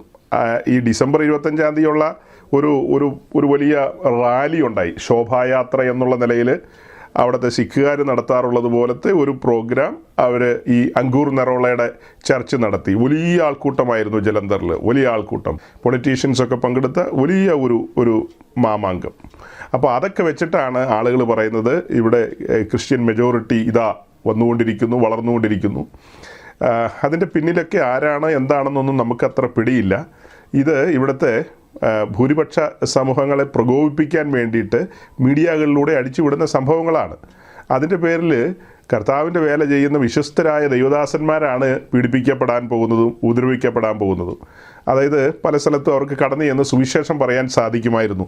അങ്ങനെ പറഞ്ഞുകൊണ്ടിരിക്കുന്ന സുവിശേഷത്തിന് വിഘ്നം ഉണ്ടാകുമാറ്, അതായത് ഇവർ മതപരിവർത്തനത്തിന് വരികയാണ്, ഇവർ വ്യാപകമായ ആളുകളെ പിടിച്ചോണ്ട് പോവുകയാണ് എന്നൊക്കെയുള്ളൊരു ഭയപ്പാടാണ് ജനത്തിൻ്റെ ഉള്ളിൽ ഇട്ടുകൊടുക്കാൻ പോകുന്നത്. എന്നുള്ള തരത്തിലുള്ള ഭയപ്പാടുകൾ ആളുകളുടെ ഉള്ളിൽ ഇട്ടുകൊടുത്ത് അന്തരീക്ഷത്തെ കലുഷിതമാക്കുക എന്നുള്ളതാണ് സാത്താൻ്റെ തന്ത്രം. ആ തന്ത്രത്തിലാണ് ഈ കാര്യങ്ങളൊക്കെ പോകുന്നതെന്നാണ് എൻ്റെ ഒരു ചിന്ത. പഞ്ചാബിലെ ചർച്ചുകളിലെ ദൈവദാസന്മാർ സുവിശേഷം അറിയിച്ച ആളുകൾ അവിടെ വരുന്നുണ്ട്, ജനം കടന്നു വരുന്നുണ്ട്. സത്യസഭയിൽ യഥാർത്ഥ വചനവും ഉപദേശത്തിലും നിൽക്കുന്ന കൂട്ടങ്ങളിലൊക്കെ ജനം കടന്നു വരുന്നുണ്ട്. എന്നാൽ ഈ പറയുന്ന പോലത്തെ വ്യാപകമായ ഒഴുക്കൊന്നുമില്ല. അത് ലക്ഷക്കണക്കിന് ആൾക്കാർ ഇങ്ങനെ ഒഴുകി വരുന്നു എന്നൊന്നും പറഞ്ഞു കഴിഞ്ഞാൽ അങ്ങനെയല്ല. നമ്മൾ അവിടെയുള്ള ആളുകളുടെയൊക്കെ ഒരു സ്വഭാവം പഠിക്കണം. അതായത് ഈ നോർത്തിൽ മൊത്തത്തിൽ ഈ ഗുരുക്കന്മാരുടെ ഒരു നാടാണത്. വിശേഷിച്ച് പഞ്ചാബ്, ഹരിയാന, അതുപോലെ രാജസ്ഥാൻ, ചുറ്റുമുള്ള മറ്റ് സ്റ്റേറ്റുകളിലൊക്കെ പോയി കഴിഞ്ഞാൽ ഈ ഗുരുക്കന്മാർ വല്ലാതെ ജനത്തെ സ്വാധീനിക്കുന്നുണ്ട്. അവിടെ ധാരാളം ആശ്രമങ്ങളുണ്ട്. നമ്മൾ കേട്ടിട്ടുണ്ടല്ലോ പ്രസിദ്ധരായ ചിലരുടെയൊക്കെ പേര്. ആസാറാം ബാപ്പു ജയിലിലും കണ്ടായിരുന്നു തോന്നുന്നു, അയാളുടെയൊക്കെ ആശ്രമം. അതുപോലെ ഈ അടുത്ത കാലത്ത് പോലീസ് പിടിച്ച ഹരിയാനയിലെ ഒരു പ്രസിദ്ധനായ, അയാളുടെ പേരും വിട്ടുപോയി, ലക്ഷക്കണക്കിന് ആളുകൾ അയാളുടെ അടുക്ക് കൂടുന്നുണ്ട്. പൊളിറ്റീഷ്യൻസ് എല്ലാം വന്ന് ഓച്ചാനിച്ച് നിൽക്കുന്നൊരു സ്ഥലമാണ്. അപ്പോൾ അവിടുത്തെ ജനത്തിന് അങ്ങനെ ഒരു കൾച്ചറുണ്ട്. ഈ ബാബാമാർ പറഞ്ഞു കഴിഞ്ഞാൽ കിണറ്റി ചാടാൻ പറഞ്ഞാൽ അവർ ചാടുകയും ചെയ്യും. അങ്ങനത്തെ ഒരു സ്വഭാവ രീതികളുണ്ട്. അപ്പോൾ അതിൻ പ്രകാരം ഇവരൊക്കെ അങ്ങനെ ബാബാമാരെന്നുള്ള നിലയിൽ മുന്നിട്ടിറങ്ങുകയാണ്. ഈ ന്യൂജൻ പാസ്റ്റേഴ്സ് ബാബാമാരുടെ ഒരു സ്റ്റൈലിലാണ് അവരുടെ രീതികളും ശുശ്രൂഷകളും ഒക്കെ. അതേസമയം അവർ ഈ അമേരിക്കൻ പ്രോസ്പെറിറ്റി പ്രീച്ചേഴ്സിനെയാണ് കോപ്പി ചെയ്യാൻ ശ്രമിക്കുന്നത്. കൂടെ ഈ നൈജീരിയയിലും, അതായത് ആഫ്രിക്കയുടെ പല ഭാഗങ്ങളിലും ഒക്കെയുള്ള, സൗത്ത് ആഫ്രിക്കയിലൊക്കെയുള്ള തരം ക്രിസ്ത്യനെ പോലെയൊക്കെയുള്ള, അതുപോലെ TD ജോഷുവ എന്നൊക്കെ പറയുന്ന തരം ആൾക്കാരുണ്ടല്ലോ, അത്തരക്കാരെയൊക്കെയാണ് ഇവർ ഇമിറ്റേറ്റ് ചെയ്യാൻ ശ്രമിക്കുന്നത്. അത്ഭുതങ്ങളും അടയാളങ്ങളും ഇത്യാദി കാര്യങ്ങളൊക്കെയാണ് ഇവരും ആഗ്രഹിക്കുന്നത്. അതിലൂടെ ഒരു പോപ്പുലാരിറ്റിയും അതുപോലെ സുഖജീവിതവും ധനസമ്പത്തും ഇതൊക്കെ ഇവർ ആഗ്രഹിക്കുന്നു. അതിന് പ്രകാരമാണ് അവരുടെ ശുശ്രൂഷകളും കാര്യങ്ങളും ഒക്കെ മുൻപോട്ട് കൊണ്ടുപോകുന്നത്. ഇനി ഞാൻ ചില കാര്യങ്ങൾ പറയാൻ പോവുകയാണ് സഹോദരങ്ങളോട്. നിങ്ങൾ തിരിച്ചറിയേണ്ട ചില കാര്യങ്ങൾ. ഈ പറഞ്ഞ സ്ഥലങ്ങളിൽ നിങ്ങളിൽ ബഹുഭൂരിപക്ഷം പേരും പോയിട്ടില്ല. ഈ ന്യൂസുകളിലൂടെയും വീഡിയോ ചാനലുകളിലൂടെയൊക്കെ കാണുന്ന ആ കാഴ്ച വെച്ചിട്ടാണ് നമ്മുടെ സഹോദരങ്ങൾ പലരും ഈ കാര്യങ്ങളെയൊക്കെ അസസ് ചെയ്യുന്നത്. അങ്ങനെയല്ല. അതിലൂടെയൊക്കെ പോയി നമ്മൾ പഠിച്ച്, അല്ലെങ്കിൽ അവിടെ ശുശ്രൂഷിക്കുന്ന ദൈവദാസന്മാരുമായിട്ട് നമ്മൾ ബന്ധപ്പെടണം. അതായത് ഉപദേശത്തിന് വേണ്ടി നിൽക്കുന്ന ദൈവദാസന്മാരോട് ചോദിച്ചാൽ അവർ കാര്യം പറയും. അല്ലാതെ മലയാളികളായ ധാരാളം പാസ്റ്റേഴ്സ്, ഇതേ മനോഭാവമുള്ളവർ, ഇതുപോലെ ബാബയാകാൻ ആഗ്രഹിക്കുന്നവർ അവിടെയുണ്ട്. അവരോട് ചോദിച്ചാൽ അവർ പറയും ഭയങ്കര ഉണർവാ ബ്രദറെ, ആൾ ഓടിക്കൂടിക്കൊണ്ടിരിക്കുക എന്ന് പറയും. ഇങ്ങനെ ഈ ഓടിക്കൂടുന്ന ഈ ആളുകൾ കാലാന്തരത്തിൽ എന്താ ഇവർക്ക് സംഭവിക്കാൻ പോകുന്നതെന്ന് ചോദിച്ചു കഴിഞ്ഞാൽ, ഒരുപക്ഷെ അതിൽ ഒരു ബഹുഭൂരിപക്ഷം ആളുകളും മനം മടുത്ത് തിരിച്ചു പോകാൻ സാധ്യതയുണ്ട്. ഇനി മറ്റൊരു കൂട്ടം ആൾക്കാർ അവർ തണുത്തുറഞ്ഞ് അതിനകത്ത് ഇങ്ങനെ ആ കൂട്ടത്തിൽ ഇങ്ങനെ സഞ്ചരിച്ചു പോകും. തണുത്തുറഞ്ഞ് അങ്ങനെ സഞ്ചരിച്ചു പോകും. അതായത് പണ്ട് കാലത്ത് മിഷണറിമാർ അവിടെ കടന്നു വന്ന് സുവിശേഷം അറിയിച്ച് രംഗത്ത് വന്ന ആൾക്കാരാണ് അവിടെയുള്ള CNIക്കാർ. ഇവിടെയുള്ള CSIയുടെ അതേപോലെ തന്നെ നോർത്ത് ഇന്ത്യയിൽ പറയുന്ന CNI എന്നാണ്. പണ്ട് കാലത്ത് പ്രെസ്ബിറ്റേറിയൻ മിഷണറിമാരും അതുപോലെ ആംഗ്ലിക്കൻ മിഷണറിമാരും ഒക്കെ കടന്നു വന്ന് സുവിശേഷം അറിയിച്ച് രംഗത്ത് വന്ന ആളുകൾ, അവരാണ് പിൽക്കാലത്ത് CNIക്കാരെന്ന് അവിടെ അറിയപ്പെടുന്നത്. അവരൊക്കെ സാധാരണ പോലെ ഇങ്ങനെ അങ്ങ് പോകുന്നു. അതായത് നെയിംസേക്ക് ക്രിസ്ത്യൻസ് എന്നുള്ള പേരിൽ അങ്ങനെ അങ്ങ് പോയിക്കൊണ്ടിരിക്കുന്നു. അതല്ലാതെ ക്രിസ്ത്യാനിറ്റിയുടെ രുചിയോ ഗുണമോ മണമോ ഒന്നും അവർ അങ്ങനെ പ്രകടിപ്പിക്കുന്നില്ല. ഒരു ഡിനോമിനേഷൻ എന്ന നിലയിൽ അവരുടെ സൺഡേ വർഷിപ്പും കാര്യങ്ങളും ഒക്കെ ആയിട്ട് ഒത്തുകൂടുന്നു, പിരിഞ്ഞു പോകുന്നു, അത്ര തന്നെ. ഇതെല്ലാം അങ്ങനെ കാലാന്തരത്തിൽ അങ്ങനെ സംഭവിക്കാം. എനിവേ, ഈ ശുശ്രൂഷകരെയൊക്കെ എടുത്ത് നമ്മൾ പഠിച്ചു കഴിഞ്ഞാൽ ഇവരിൽ എത്ര പേര് സത്യസുവിശേഷം പ്രസംഗിക്കുന്നവരുണ്ട്? സുവിശേഷം എന്താണെന്ന് ഈ അങ്കൂർ നെറോളയ്ക്ക് അറിയാമോ? ഈ സുഖ്പാൽ റാണയ്ക്ക് സുവിശേഷം എന്താണെന്ന് അറിയാമോ എന്ന് എനിക്ക് സംശയമാണ്. സുവിശേഷത്തെക്കുറിച്ച് അതിൻ്റെ ശരിയാമണ്ണം അതിൻ്റെ ഒരു ABCD പോലും മനസ്സിലാക്കിയിട്ടില്ലെന്നാണ് എൻ്റെ ഒരു ചിന്ത. സുവിശേഷം ശരിയാമണ്ണം അറിയാമെങ്കിൽ ശരിയായ സുവിശേഷം പ്രസംഗിച്ചാൽ ഇതുപോലെ ആൾ കൂടുമോ? അതെങ്ങനെ അങ്ങനെ ആൾ കൂടും? ജനറലായിട്ട് ദൈവ സ്നേഹമാണ്, ദൈവം കരുതും, നമ്മുടെ കാര്യങ്ങളെല്ലാം സാധിപ്പിച്ചു തരും എന്നൊക്കെ പ്രസംഗിച്ചാൽ പ്രതിസന്ധികളിലൂടെ പോകുന്ന ആളുകൾ തടിച്ചുകൂടാൻ സാധ്യതയുണ്ട്. രോഗത്തിൻ്റെ മേലൊക്കെ ഒരു ജയം കിട്ടുമെന്നൊക്കെ കേട്ട് കഴിഞ്ഞാൽ ആളുകൾ ഓടിക്കൂടും. കടഭാരമൊക്കെ മാറുമെന്ന് കേട്ട് കഴിഞ്ഞാലും ആളുകൾ ഓടിക്കൂടും.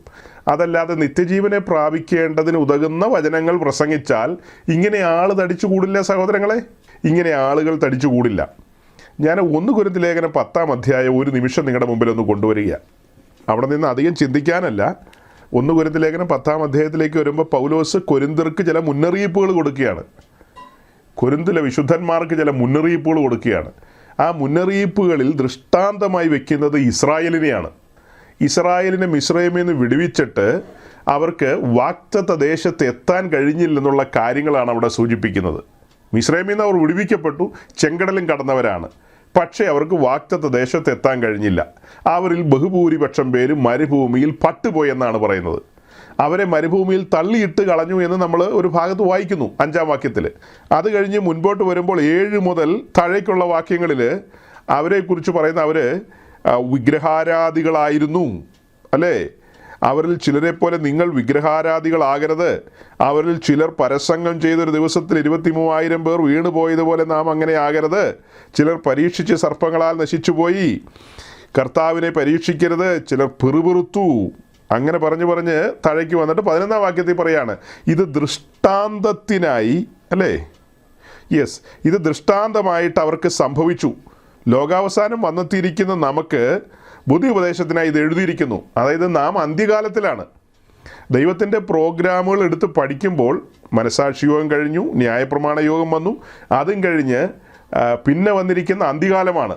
അതായത് ഈ സഭായുഗം എന്ന് പറയുന്നതിന് മറ്റൊരു പേരും കൂടെ ഉണ്ട്, അന്ത്യകാലം എന്ന് പറയുമ്പോൾ നമ്മളിൽ പലരും ചിന്തിക്കുന്നത് കർത്താവ് വരാൻ സമയമായിരിക്കുന്നതിൻ്റെ അവസാന നിമിഷം, അതിനെയാണ് അന്ത്യകാലം എന്ന് പലരും ചിന്തിക്കുന്നത്. അന്ത്യകാലം ആരംഭിച്ചത് മാളികമുറി മുതലാണ്, അല്ലെങ്കിൽ കർത്താവിൻ്റെ ക്രൂശ് മരണത്തിന് ശേഷം നമ്മൾ അന്ത്യകാലത്തിലേക്ക് പ്രവേശിക്കുകയാണ്. അന്ത്യകാലത്ത് സകല ജഡത്തിന്മേലും ഞാൻ എൻ്റെ ആത്മാവിനെ പകരുമെന്ന് എഴുതിയിരിക്കുന്നുണ്ടല്ലോ. അതായത് ആത്മാവിനെ പകരുന്ന ആ പ്രക്രിയ മാളികമുറി മുതൽ ആരംഭിക്കുകയാണ്. യോവേൽ പ്രവചനത്തിൽ പറഞ്ഞ കാര്യത്തെ പത്രോസ് കോട്ട് ചെയ്യുകയാണ്. അതായത് ശരിക്കും സകല ജഡത്തിന്മേലും ആത്മാവിനെ പകർന്ന് അങ്ങനെ ചില കാര്യങ്ങളൊക്കെ നടക്കുന്നത് 1000-ാം ആണ്ട് വാഴ്ചയോടുള്ള ബന്ധത്തിലാണ്. അത് യെശയ്യാവും യോവേലൊക്കെ പറയുന്നു. ഏതാണ്ട് അതിന് തുല്യമായ നിലയിൽ ഈ നടന്ന സംഭവത്തെ പത്രോസ് അന്ന് അവിടെ പറഞ്ഞു കേൾപ്പിക്കുകയാണ്. പ്രവാചകന്മാർ മുഖാന്തരം പറഞ്ഞ കാര്യത്തിൻ്റെ ഒരു നിവൃത്തീകരണം എന്ന നിലയിൽ ആത്മാവിനെ പകരുകയാണ്. അവിടെ കൂടിയിരുന്ന 120 പേരുടെ മേലും ആത്മാവിനെ പകർന്നു. അതുപോലെ പിന്നീട് വന്ന 3000 അവരുടെ മേലെല്ലാം ആത്മാവിനെ പകർന്നു. എന്നാൽ സകല മനുഷ്യരുടെ മേലും ആത്മാവിനെ പകർന്നിട്ടില്ല. സകല മനുഷ്യരുടെ മേലും ആത്മാവിനെ പകരുന്ന ആ പ്രക്രിയയിലേക്ക് വരുന്നത് 1000-ാം ആണ്ട് വാഴ്ചയിലാണ് ഈ പ്രവാചകൻ പറഞ്ഞ കാര്യം സംഭവിക്കേണ്ടത്. ഇപ്പോൾ ദൈവരാജ്യത്തിൽ വന്നവരുടെ മേലെല്ലാം ആത്മാവിനെ പകരുന്ന ഒരു കാഴ്ച നമുക്ക് കാണാൻ കഴിയും. അതങ്ങനെ തന്നെ അതിൻ്റെ അക്ഷരിക പതിപ്പായ 1000-ാം ആണ്ട് വാഴ്ച ഇപ്പോൾ ആത്മീയമായ പതിപ്പിലാണ് നമ്മൾ പോയിക്കൊണ്ടിരിക്കുന്നത്. അത് അക്ഷരികമായി പകരുമ്പോൾ ആ സമയത്താണ് കുഞ്ഞുകുട്ടിയും സിംഹമൊക്കെ ഒരുമിച്ചിരുന്നു കൊണ്ട് കളിക്കുന്നതും, അതുപോലെ പാമ്പിൻ്റെ കൂടെ കളിക്കുന്ന കാര്യവും, അങ്ങനെ പല കാര്യങ്ങളും നമ്മൾ കേട്ടിട്ടുണ്ടല്ലോ. അതുപോലെ സിംഹവും മാൻപേടയും ഒരുമിച്ച് സഞ്ചരിക്കുന്നതും, അതുപോലെ ആട്ടിൻകുട്ടിയുമായിട്ട് ഒരുമിച്ച് സഞ്ചരിക്കുന്നതും ആത്മാവിൻ്റെ ഒരു നടത്തിപ്പിൻ്റെ ഒരു കാലം അതാണ്. എനിവേ, അതിൻ്റെ ഒന്നും വിശദീകരണത്തിലേക്ക് പോവുകയല്ല ഞാൻ. അപ്പോൾ ഇവിടെ കൊരിന്ത്യരോട് പൗലോസ് പറയുന്ന ഒരു കാര്യമാണ്, ലോകാവസാനം വന്നെത്തിയിരിക്കുന്ന നമുക്ക് ബുദ്ധി ഉപദേശത്തിനായി ഇത് എഴുതിയിരിക്കുന്നു. അപ്പോൾ ശരിയായ ശുശ്രൂഷകർ നോക്കണം. പുതിയ നിയമസഭയിലെ ശുശ്രൂഷകർ ജനത്തിന് ബുദ്ധി ഉപദേശം കൊടുക്കുന്നവരാണ്. മുൻപ് സംഭവിച്ച കാര്യങ്ങളെ വിശുദ്ധ തിരുവഴുത്തിൽ നിന്ന് കാണിച്ചു കൊടുത്തുകൊണ്ട് അവരുടെ കണ്ണിൻ്റെ മുമ്പിൽ കാര്യങ്ങളെ വരച്ചു വെച്ച് കൊടുക്കും. ക്രൂശിക്കപ്പെട്ടവനായ ക്രിസ്തുവിനെ കൊരിന്ത്യരുടെ കണ്ണിൻ്റെ മുമ്പിൽ വരച്ചു വെച്ച് കൊടുത്തെങ്കിൽ നമ്മുടെ മുൻഗാമികളായിരുന്ന ഇസ്രായേൽ, നമ്മൾ പാപത്തിൽ നിന്ന് വിടുവിക്കപ്പെട്ടു വന്നവരാ. ഇസ്രായേലും മിസ്രൈമിൽ നിന്ന് വിടുവിക്കപ്പെട്ടു പോകുന്ന വലിയൊരു ചരിത്രം നമ്മുടെ മുമ്പിലുണ്ട്. അവരുടെ സഞ്ചാരപഥവും കാര്യങ്ങളും ഒക്കെ വെച്ചിട്ട് ശരിയാവണ്ണം ബുദ്ധി ഉപദേശം കൊടുക്കുകയാണ് കൊരിന്ത്യർക്ക്. കൊരിന്ത്യരെ ജാഗ്രതയോടെ ഇരിക്കുക. അതായത് ഇറങ്ങി തിരിച്ചവർ ലക്ഷ്യത്തിലെത്തിയില്ല എന്നുള്ളത് മറക്കണ്ട. വലിയവനായ ദൈവം തന്നെ അവരെ മരുഭൂമിയിൽ തള്ളിയിട്ട് കളഞ്ഞു. അതുകൊണ്ട് ജീവിത വിശുദ്ധി സൂക്ഷിക്കണം. പല പല കാര്യങ്ങൾ പറയാനുണ്ട്. ഇതിപ്പോൾ 10-ാം അധ്യായത്തിൽ നിന്നാണ് ഞാൻ പറയുന്നത്. അതിന് പുറകിൽ 3-ാം അധ്യായം 6-ാം അധ്യായത്തിലേക്കൊക്കെ വരുമ്പോൾ നിങ്ങൾ പരിശുദ്ധാത്മാവിൻ്റെ മന്ദിരമാണെന്നുള്ള വലിയൊരു പഠനം അവരുടെ മുമ്പിൽ വെച്ചു. നിങ്ങളാണ് പരിശുദ്ധാത്മാവിൻ്റെ മന്ദിരം. ആ മന്ദിരം നശിപ്പിക്കുന്നവനെ ദൈവം നശിപ്പിക്കുമെന്നാണ് പറയുന്നത്. അപ്പം ആ മന്ദിരം വിശുദ്ധിയോടെ കൊണ്ട് നടക്കേണ്ടതിന് പകരം കൊരിന്തിൽ പലരും അശുദ്ധിയിൽ ജീവിക്കുന്നു. നമുക്കറിയാം പശ്ചാത്തലം. ആ പശ്ചാത്തലം പൗലോസ് അവർക്ക് ബോധ്യപ്പെടുത്തി കൊടുക്കുകയാണ്. അതുപോലെ ഈ ന്യൂജൻ പാസ്റ്റേഴ്സ് ജനത്തിന് ഈ ബുദ്ധി ഉപദേശം കൊടുക്കുമോ എന്നാണ് എൻ്റെ ചോദ്യം. നിങ്ങൾ ജാതികളോട് ഇടകലരരുതെന്ന് പൗലോസ് കൊരിന്ത്യരോട് പറയുന്നുണ്ട്. 2-ാമത്തെ ലേഖനം എഴുതുമ്പോൾ വ്യക്തമായി പറയുന്നുണ്ട്, നിങ്ങൾ ജാതികളോട് ഇടകലരരുത്, ജാതികളുടെ സമ്പ്രദായങ്ങൾ പഠിക്കരുത്. അതിൻ്റെ കാര്യങ്ങളെക്കുറിച്ച് സവിസ്തരം 1-2 ലേഖനത്തിൽ പൗലോസ് പറഞ്ഞു കേൾപ്പിക്കുന്നുണ്ട്, കൊരിന്ത്യരോട് പറഞ്ഞു കേൾപ്പിക്കുന്നുണ്ട്. കാരണം അതൊരു ജാതീയ പട്ടണമാണ് കൊരിന്ത് എന്ന് പറയുന്നത്. അതൊരു കോസ്മോപൊളിറ്റൻ സിറ്റിയാണ്. അല്ലെങ്കിൽ ഈ പറയപ്പെടുന്ന ആ ദേശം മുഴുവനും ഈ അഖായ പ്രൊവിൻസും മാസിഡോണിയൻ പ്രൊവിൻസും, ഗ്രീസിലെ ആ 2 പ്രൊവിൻസിനെ കുറിച്ചും പറഞ്ഞു കഴിഞ്ഞാൽ ആ രണ്ടും പാഗൻ മതത്തിൻ്റെ ഒക്കെ ഒരു ഈറ്റില്ലമല്ലേ? പാഗൻ മതത്തിൻ്റെ ഈറ്റില്ലമാണ്. ക്രിസ്തീയ സഭ ആരംഭിച്ചിട്ട് കുറച്ച് കാലമേ ആയിട്ടുള്ളൂ. ആ പാഗൻ സമ്പ്രദായങ്ങളും രീതികളും ഒക്കെ സഭയെ സ്വാധീനിക്കുമ്പോൾ അതിന് തടയിടേണ്ട ഉത്തരവാദിത്വം അപ്പോസ്തലന്മാർക്കാണ്. അതുകൊണ്ടാണ് പൗലോസ് വ്യക്തതയോടും കൃത്യതയോടും കൂടെ കാര്യങ്ങളെ അവർക്ക് പറഞ്ഞു കൊടുത്തത്. ഇതിനോടുള്ള ബന്ധത്തിൽ സുവിശേഷത്തിലൊരു വാക്യം ഓർമ്മ വരുന്നു. മത്തായി 22:29 ഒന്ന് വായിച്ചേ. മാത്യു 22:29. മത്തായി 22:29. വളരെ പരിചിതമായൊരു വാക്യമാണിത്. നിങ്ങൾ തിരുവെഴുത്തുകളെയും ദൈവശക്തിയെ അറിയായി കൊണ്ട് തെറ്റിപ്പോകുന്നു. അതായത് ദൈവവചനത്തിൻ്റെ വ്യവസ്ഥകൾ മനസ്സിലായില്ലെങ്കിൽ തെറ്റിപ്പോകും. പരിശുദ്ധാത്മാവിൻ്റെ പ്രവർത്തനം എങ്ങനെ ഏത് വിധത്തിലെന്ന് മനസ്സിലായില്ലെങ്കിൽ നമ്മൾ പലവിധമായ ആത്മാക്കൾക്ക് കീഴ്പ്പെട്ടു പോകും, അല്ലെങ്കിൽ അടിമപ്പെട്ടു പോകും, അല്ലെങ്കിൽ തെറ്റിപ്പോവും. അങ്ങനെ സംഭവിക്കാം.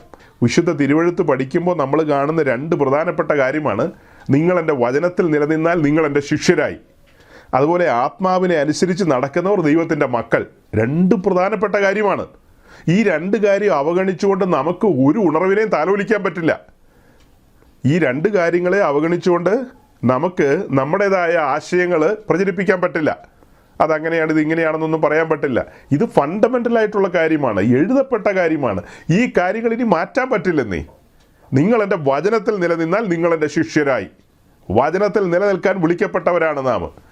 അതുപോലെ ആത്മാവിനെ അനുസരിച്ച് നടക്കണം. ആത്മാവിനാൽ നയിക്കപ്പെടുന്നതാണ് ക്രിസ്തീയ ജീവിതം. അങ്ങനെയുള്ളവരെയാണ് ദൈവമക്കൾ എന്ന് വിളിക്കപ്പെടുന്നത്. പൊതുവെ നമ്മൾ പറയും രക്ഷിക്കപ്പെട്ട് സ്നാനപ്പെട്ട് വന്നവരൊക്കെ ദൈവമക്കളാണെന്ന്. വാസ്തവമാണ്.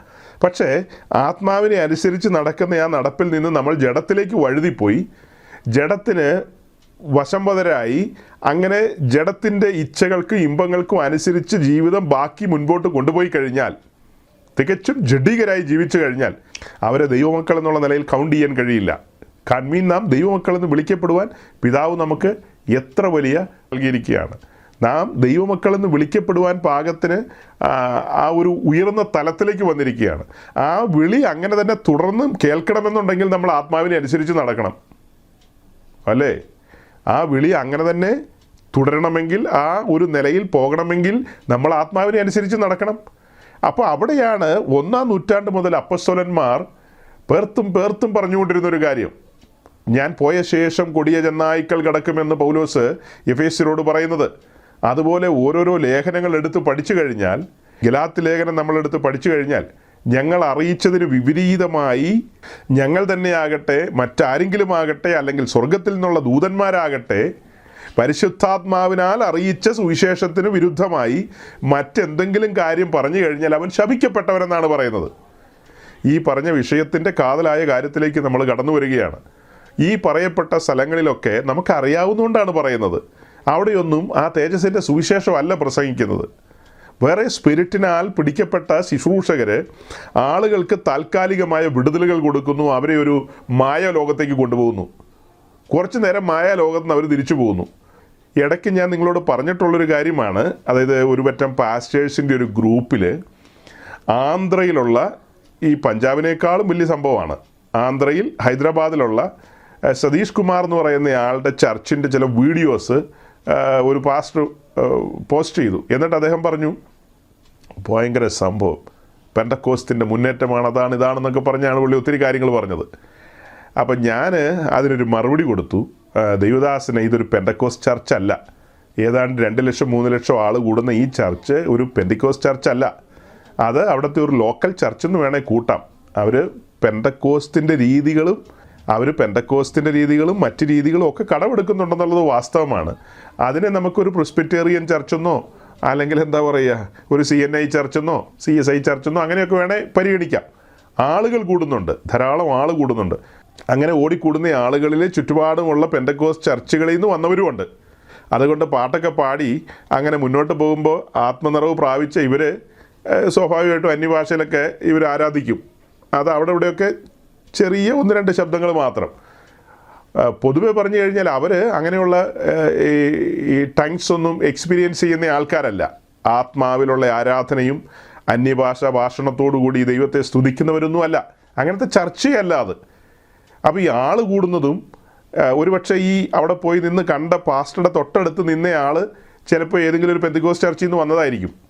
തൻ്റെ അപ്പുറം ഇപ്പുറം നിന്ന ആളുകളെ അവർ ഏതെങ്കിലും പെന്തക്കോസ് ചർച്ചിൽ നിന്ന് വന്നവരായിരിക്കും. അതിൻ്റെ രീതി പറഞ്ഞു കഴിഞ്ഞാൽ ഇവർ ഒരു 10-30-40 കിലോമീറ്റർ ചുറ്റളവിലേക്ക് ഇവരുടെ വാഹനങ്ങൾ ഇട്ടിരിക്കുകയാണ്. സൺഡേയിൽ ധാരാളം വാഹനങ്ങളുണ്ട്. ആ വാഹനങ്ങൾ ഇങ്ങനെ കടന്നുപോയി ആളുകളെ കളക്ട് ചെയ്തുകൊണ്ട് വരും. ഈ ഇലക്ഷൻ സമയത്തൊക്കെ രാഷ്ട്രീയ പാർട്ടിക്കാർ ആളുകളെ കയറ്റിക്കൊണ്ടുവന്ന് വോട്ട് ചെയ്യിപ്പിക്കുന്ന കണ്ടിട്ടില്ലേ, അതുപോലെ ആളുകളെ കയറ്റിക്കൊണ്ടുവരും. അത് ഷട്ടിൽ സർവീസാണ്. ഇത്ര സമയത്ത് വരുമെന്ന് ആളുകൾക്കറിയാം. അങ്ങനെ വണ്ടിയിൽ കയറ്റിക്കൊണ്ട് വരുന്നു. പിന്നെ പല ആവശ്യങ്ങൾക്കുമൊക്കെ ഹെൽപ്പ് ചെയ്യുകയൊക്കെ ചെയ്യുമായിരിക്കും. പിന്നെ അവിടെ ചില സമയത്തൊക്കെ വലിയ ഫീസ്റ്റൊക്കെ ഉണ്ട്.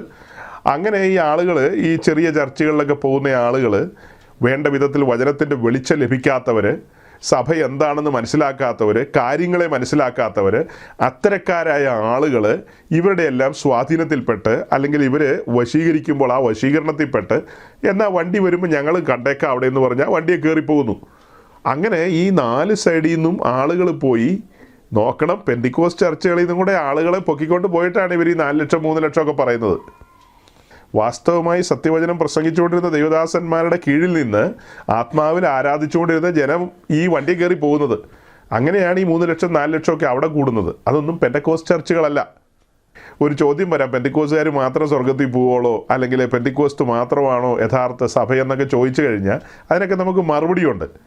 അതായത് ശരിയാവണ്ണം സുവിശേഷം പ്രസംഗിക്കുകയും സുവിശേഷത്തിൻ്റെ ആ പാറ്റേണിൽ കാര്യങ്ങളെ മുൻപോട്ട് കൊണ്ടുപോകുന്നവരാരോ അവരെയൊക്കെ നിങ്ങൾ പെന്തക്കോസ്റ്റിന് കൂട്ടിക്കോ.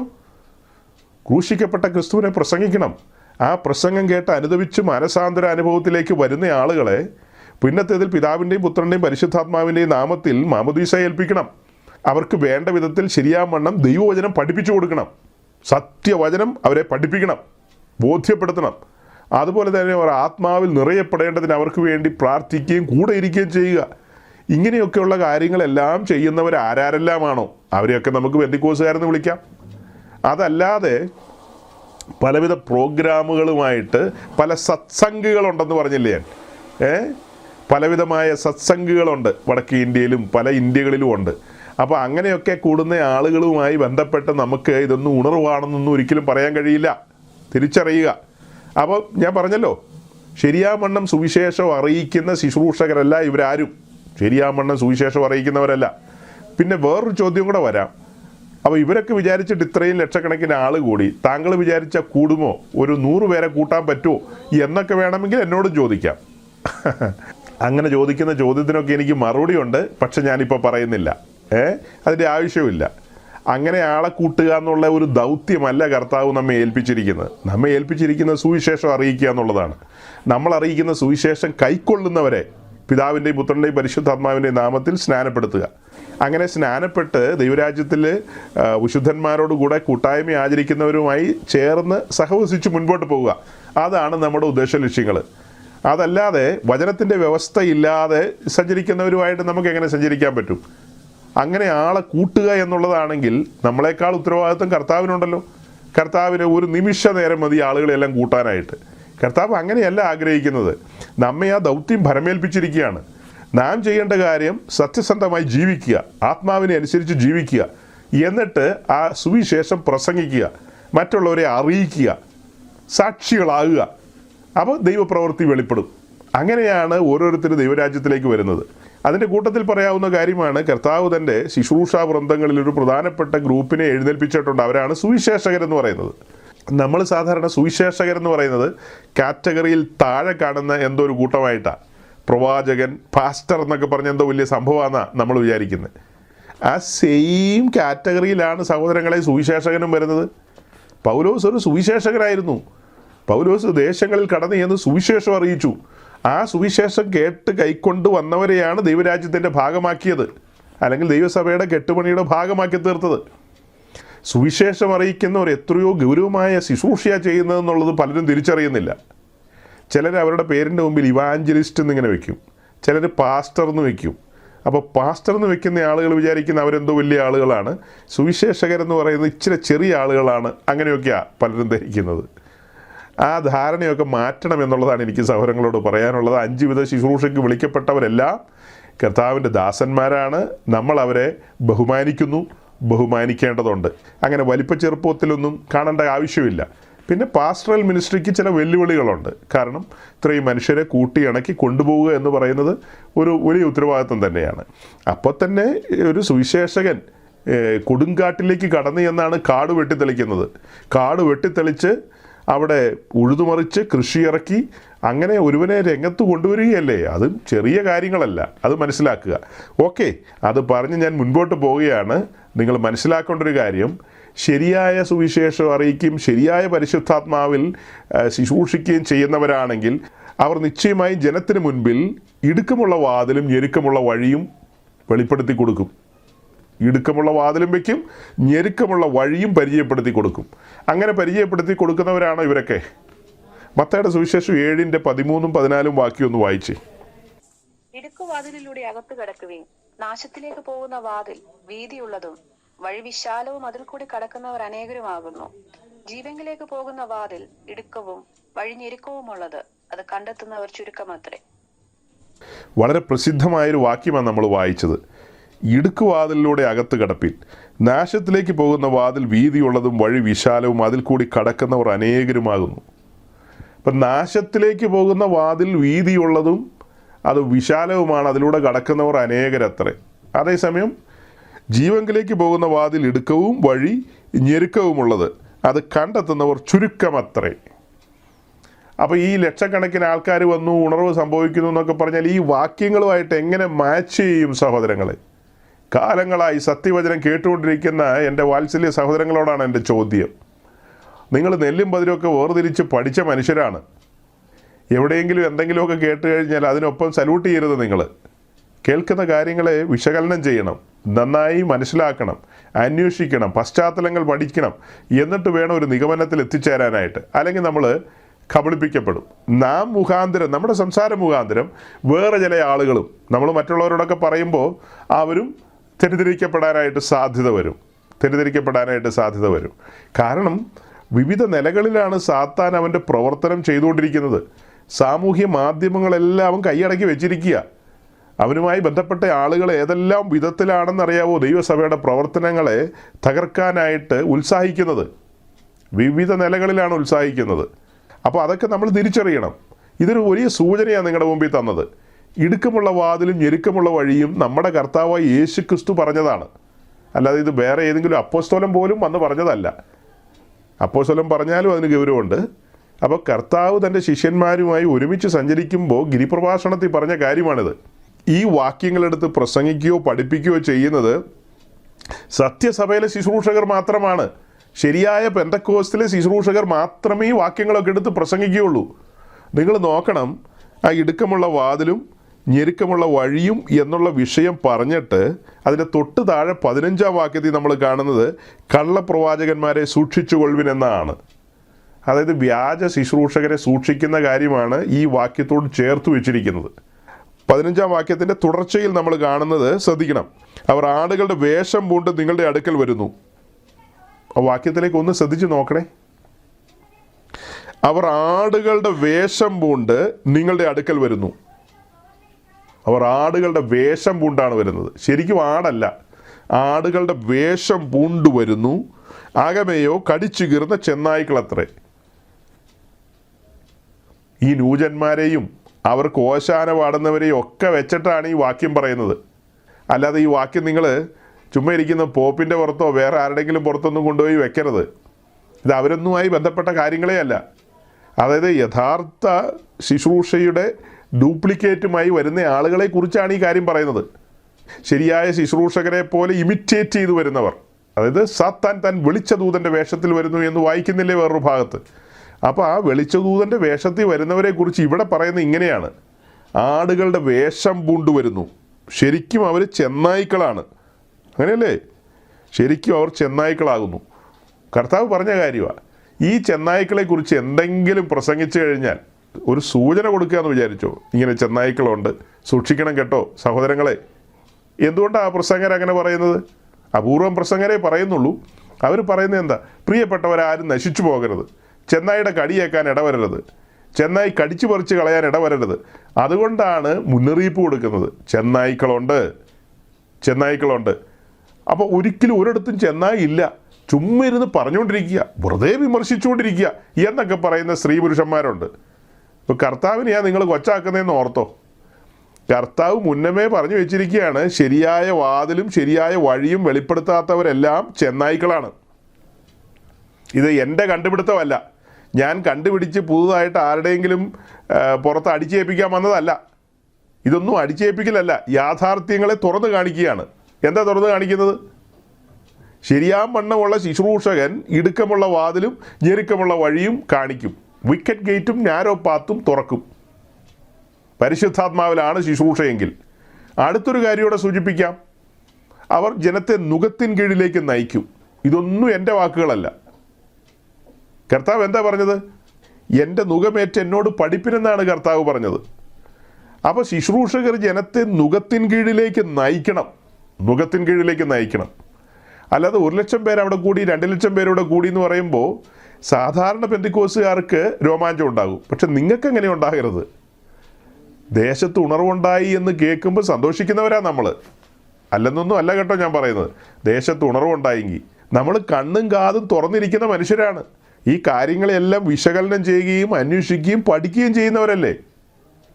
ഇതൊക്കെ അന്വേഷിക്കുകയും പഠിക്കുകയും ചെയ്യുന്ന മനുഷ്യരല്ലേ. നമുക്ക് ആ കാര്യങ്ങളെക്കുറിച്ച് പരിശുദ്ധാത്മാവ് ബോധ്യം തരില്ലേ?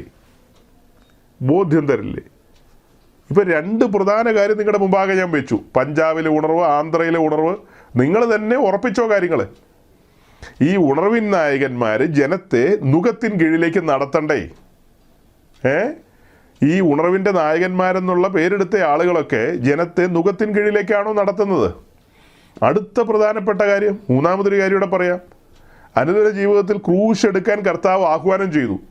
അനുദിന ജീവിതത്തിൽ ഈ ക്രൂശ് എടുക്കുന്ന കാര്യം പഞ്ചാബിൽ പ്രസംഗിച്ചു കഴിഞ്ഞാൽ ആ ആൾക്കൂട്ടമൊക്കെ ചിതറി ഓടുന്ന കാണില്ല. അവർ വാഗ ബോർഡറും കടന്ന് പാകിസ്ഥാനിൽ ലാഹോറിൽ പോയാൽ നിൽക്കോളൂ. നോക്കണം, ജലന്ധറിൽ നിന്ന് അവർ ഓടിക്കഴിഞ്ഞാൽ അമൃത്സറിൽ നിൽക്കില്ല, വാഗ ബോർഡറും കഴിഞ്ഞ് അവർ ലാഹോറിൽ പോയാൽ നിൽക്കോളൂ. കാരണം ജനത്തിന് ഇമ്പകരമായ കാര്യങ്ങൾ പറഞ്ഞ് അവരെ ഒരു മായാലോകത്ത് നിർത്തുകയാണ്. അല്ലാതെ യേശുക്രിസ്തുവിൻ്റെ ടീച്ചിങ്സോ അപ്പോസ്തലന്മാർ പഠിപ്പിച്ചതോ ഒക്കെ പ്രസംഗിക്കുകയും പറയുകയും ചെയ്യുകയാണെങ്കിൽ, തേരിലിരുന്ന ഷണ്ണനോട് ഫിലിപ്പോസ് അറിയിച്ച സുവിശേഷം അതങ്ങനെ പഞ്ചാബിലും അറിയിച്ചു കഴിഞ്ഞാൽ ആളുകൾ പറയുമോ, ഇവിടെ ധാരാളം വെള്ളമുണ്ടല്ലോ, പഞ്ചനദികളുടെ നാടാണല്ലോ, നമുക്ക് സ്നാനപ്പെട്ടേക്കാം ഫിലിപ്പോസെ എന്ന് ആളുകൾ പറയുമോ? ഈ പറഞ്ഞ ആളുകൾ പറയുമോ? ഈ ഓടിക്കൂടിയ ജനമൊന്നും പറയില്ല. അത്ര എളുപ്പമല്ല സഹോദരങ്ങളെ. ക്രിസ്തീയ വിശ്വാസത്തിലേക്ക് വരിക എന്ന് പറഞ്ഞാൽ ഒട്ടും എളുപ്പമല്ല. ഇത് ടഫാണ്. കാര്യം ചുമട് ലഘുവും നുകം മൃദുവാന്നൊക്കെ പറഞ്ഞാൽ പോലും സാധാരണ ജനം നോക്കുമ്പോൾ അവരുടെ ആ ഇന്നലെ വരെ നടന്ന ആ ജീവിത പശ്ചാത്തലങ്ങളിൽ നിന്ന് ഈ നുകത്തിൻ കീഴിലേക്ക് വരണമെങ്കിൽ സുവിശേഷം അതിൻ്റെ നിലയിൽ പ്രസംഗിക്കണം, ഉഴുതുമറിക്കണം. സുവിശേഷം എന്ന കലപ്പ കൊണ്ട് ഹൃദയം ഉഴുതുമറിച്ചാൽ മാത്രമേ നമുക്ക് ഈ നുകത്തിൻ കീഴിലേക്ക് ജനത്തെ കൊണ്ടുവരാൻ കഴിയൂ. ഉഴുതുമറിക്കുക എന്ന് പറഞ്ഞാൽ എന്താ മനസ്സിലാകുന്നത്? പാപത്തിനെതിരെ പ്രസംഗിക്കണം, പാപത്തിനെതിരെ പ്രസംഗിച്ച് ജനത്തെ ബോധവൽക്കരിച്ച് ബോധ്യം കൊടുത്ത്, അങ്ങനെ ഒരു പ്രസംഗമാണെങ്കിൽ അവിടെ പരിശുദ്ധാത്മാവ് പരിവർത്തിച്ച് കഴിയുമ്പോൾ എന്താ കേൾവിക്കാർക്ക് ഉണ്ടാകുന്നത്? പാപബോധം ഉണ്ടാകും, ദൈവത്തിൻ്റെ നീതിയെക്കുറിച്ചുള്ള തിരിച്ചറിവുണ്ടാകും, ന്യായവിധിയുടെ കഠോരത അവർ കണ്ണാലെ കാണും. അവരുടെ കണ്ണിൻ്റെ മുമ്പിൽ പരിശുദ്ധാത്മാവ് കാണിക്കും. കാൽവറിയിലെ ആ ബലിപീഠത്തിൽ ഉയരത്തിലെ കോപാഗ്നി വന്നു വീഴുന്നത് ജനം കണ്ണാലെ കാണും. അവർ ഭയന്നു പോകും, അവർ ദൈവസന്നിധിയിൽ സറണ്ടർ ചെയ്യും. പക്ഷെ ഈ വരുന്ന പുരുഷാരമൊന്നും അങ്ങനെയുള്ള കാര്യം കേട്ടിട്ടല്ല വരുന്നത്. ഒന്ന് പറഞ്ഞു, രണ്ട് പറഞ്ഞു, മൂന്ന് പറഞ്ഞു, നാലാമത് അവരെയൊക്കെ പിടിച്ച് സ്നാനപ്പെടുത്തി സത്സംഗം ഇങ്ങനെ മുന്നോട്ട് കൊണ്ടുപോകുന്നു. അത്രയേ ഉള്ളൂ. ആൾക്കൂട്ട സംഘങ്ങൾ. ഇപ്പം നിങ്ങൾ കണ്ട ആ വീഡിയോ തന്നെ ധാരാളം പോരെ? നിങ്ങളുടെ മനസാക്ഷി നിങ്ങളോട് എന്താ അത് കണ്ടുകൊണ്ടിരുന്നപ്പോൾ പറഞ്ഞത്? എൻ്റെ ദൈവമേ, ഇതാണോ ക്രിസ്ത്യാനികൾ? ഇതാണോ ശുശ്രൂഷകർ? ഇതാണോ പുതിയ നിയമ ശുശ്രൂഷയുടെ രീതി? ഇങ്ങനെയാണോ ഒരു കർത്താവിൻ്റെ അഭിഷിക്തൻ തൻ്റെ ജനവുമായി ബന്ധപ്പെട്ട് സഞ്ചരിക്കേണ്ടത് എന്നൊക്കെ ഒരു ചിന്ത നിങ്ങളുടെ ഉള്ളിലൂടെ പോയില്ലേ? ഇതേ പഞ്ചാബിൽ പല സ്ഥലത്തും ഞാൻ കർത്താവിൻ്റെ ശ്രേഷ്ഠരായ ദൈവദാസന്മാരുടെ കൂടെ സഞ്ചരിച്ചിട്ടുണ്ട്. തേജസ്സേറിയ സുവിശേഷം പ്രസംഗിക്കുന്നത് നേരിട്ട് കേട്ടിട്ടുണ്ട്. സത്യവചനം പഠിപ്പിക്കുന്നതും പ്രീച്ച് ചെയ്യുന്നതും കണ്ടിട്ടുണ്ട്. ദൈവത്തിൻ്റെ പ്രവൃത്തികൾ കണ്ടിട്ടുണ്ട്. ശരിയാമണ്ണം ദൈവസഭകൾ ഇന്നുമുണ്ട്. പഞ്ചാബിൽ ദൈവസഭകൾ ഇന്നുമുണ്ട്. ആ സഭകളിലെ ശുശ്രൂഷകരൊക്കെ ജനത്തെ ഒരുക്കിക്കൊണ്ടിരിക്കുകയാണ് കർത്താവിൻ്റെ വരവിന് വേണ്ടി. ആൾ കൂടുക എന്നുള്ളതല്ല അവരുടെ ലക്ഷ്യം. പരിശുദ്ധാത്മാവാണ് ആളെ കൂട്ടുന്നത്. അവരുടെ കൂട്ടത്തിൽ ഇനി എത്ര പേര് കൂടണമെന്നൊക്കെ തീരുമാനിക്കുന്നത് പരിശുദ്ധാത്മാവല്ലേ.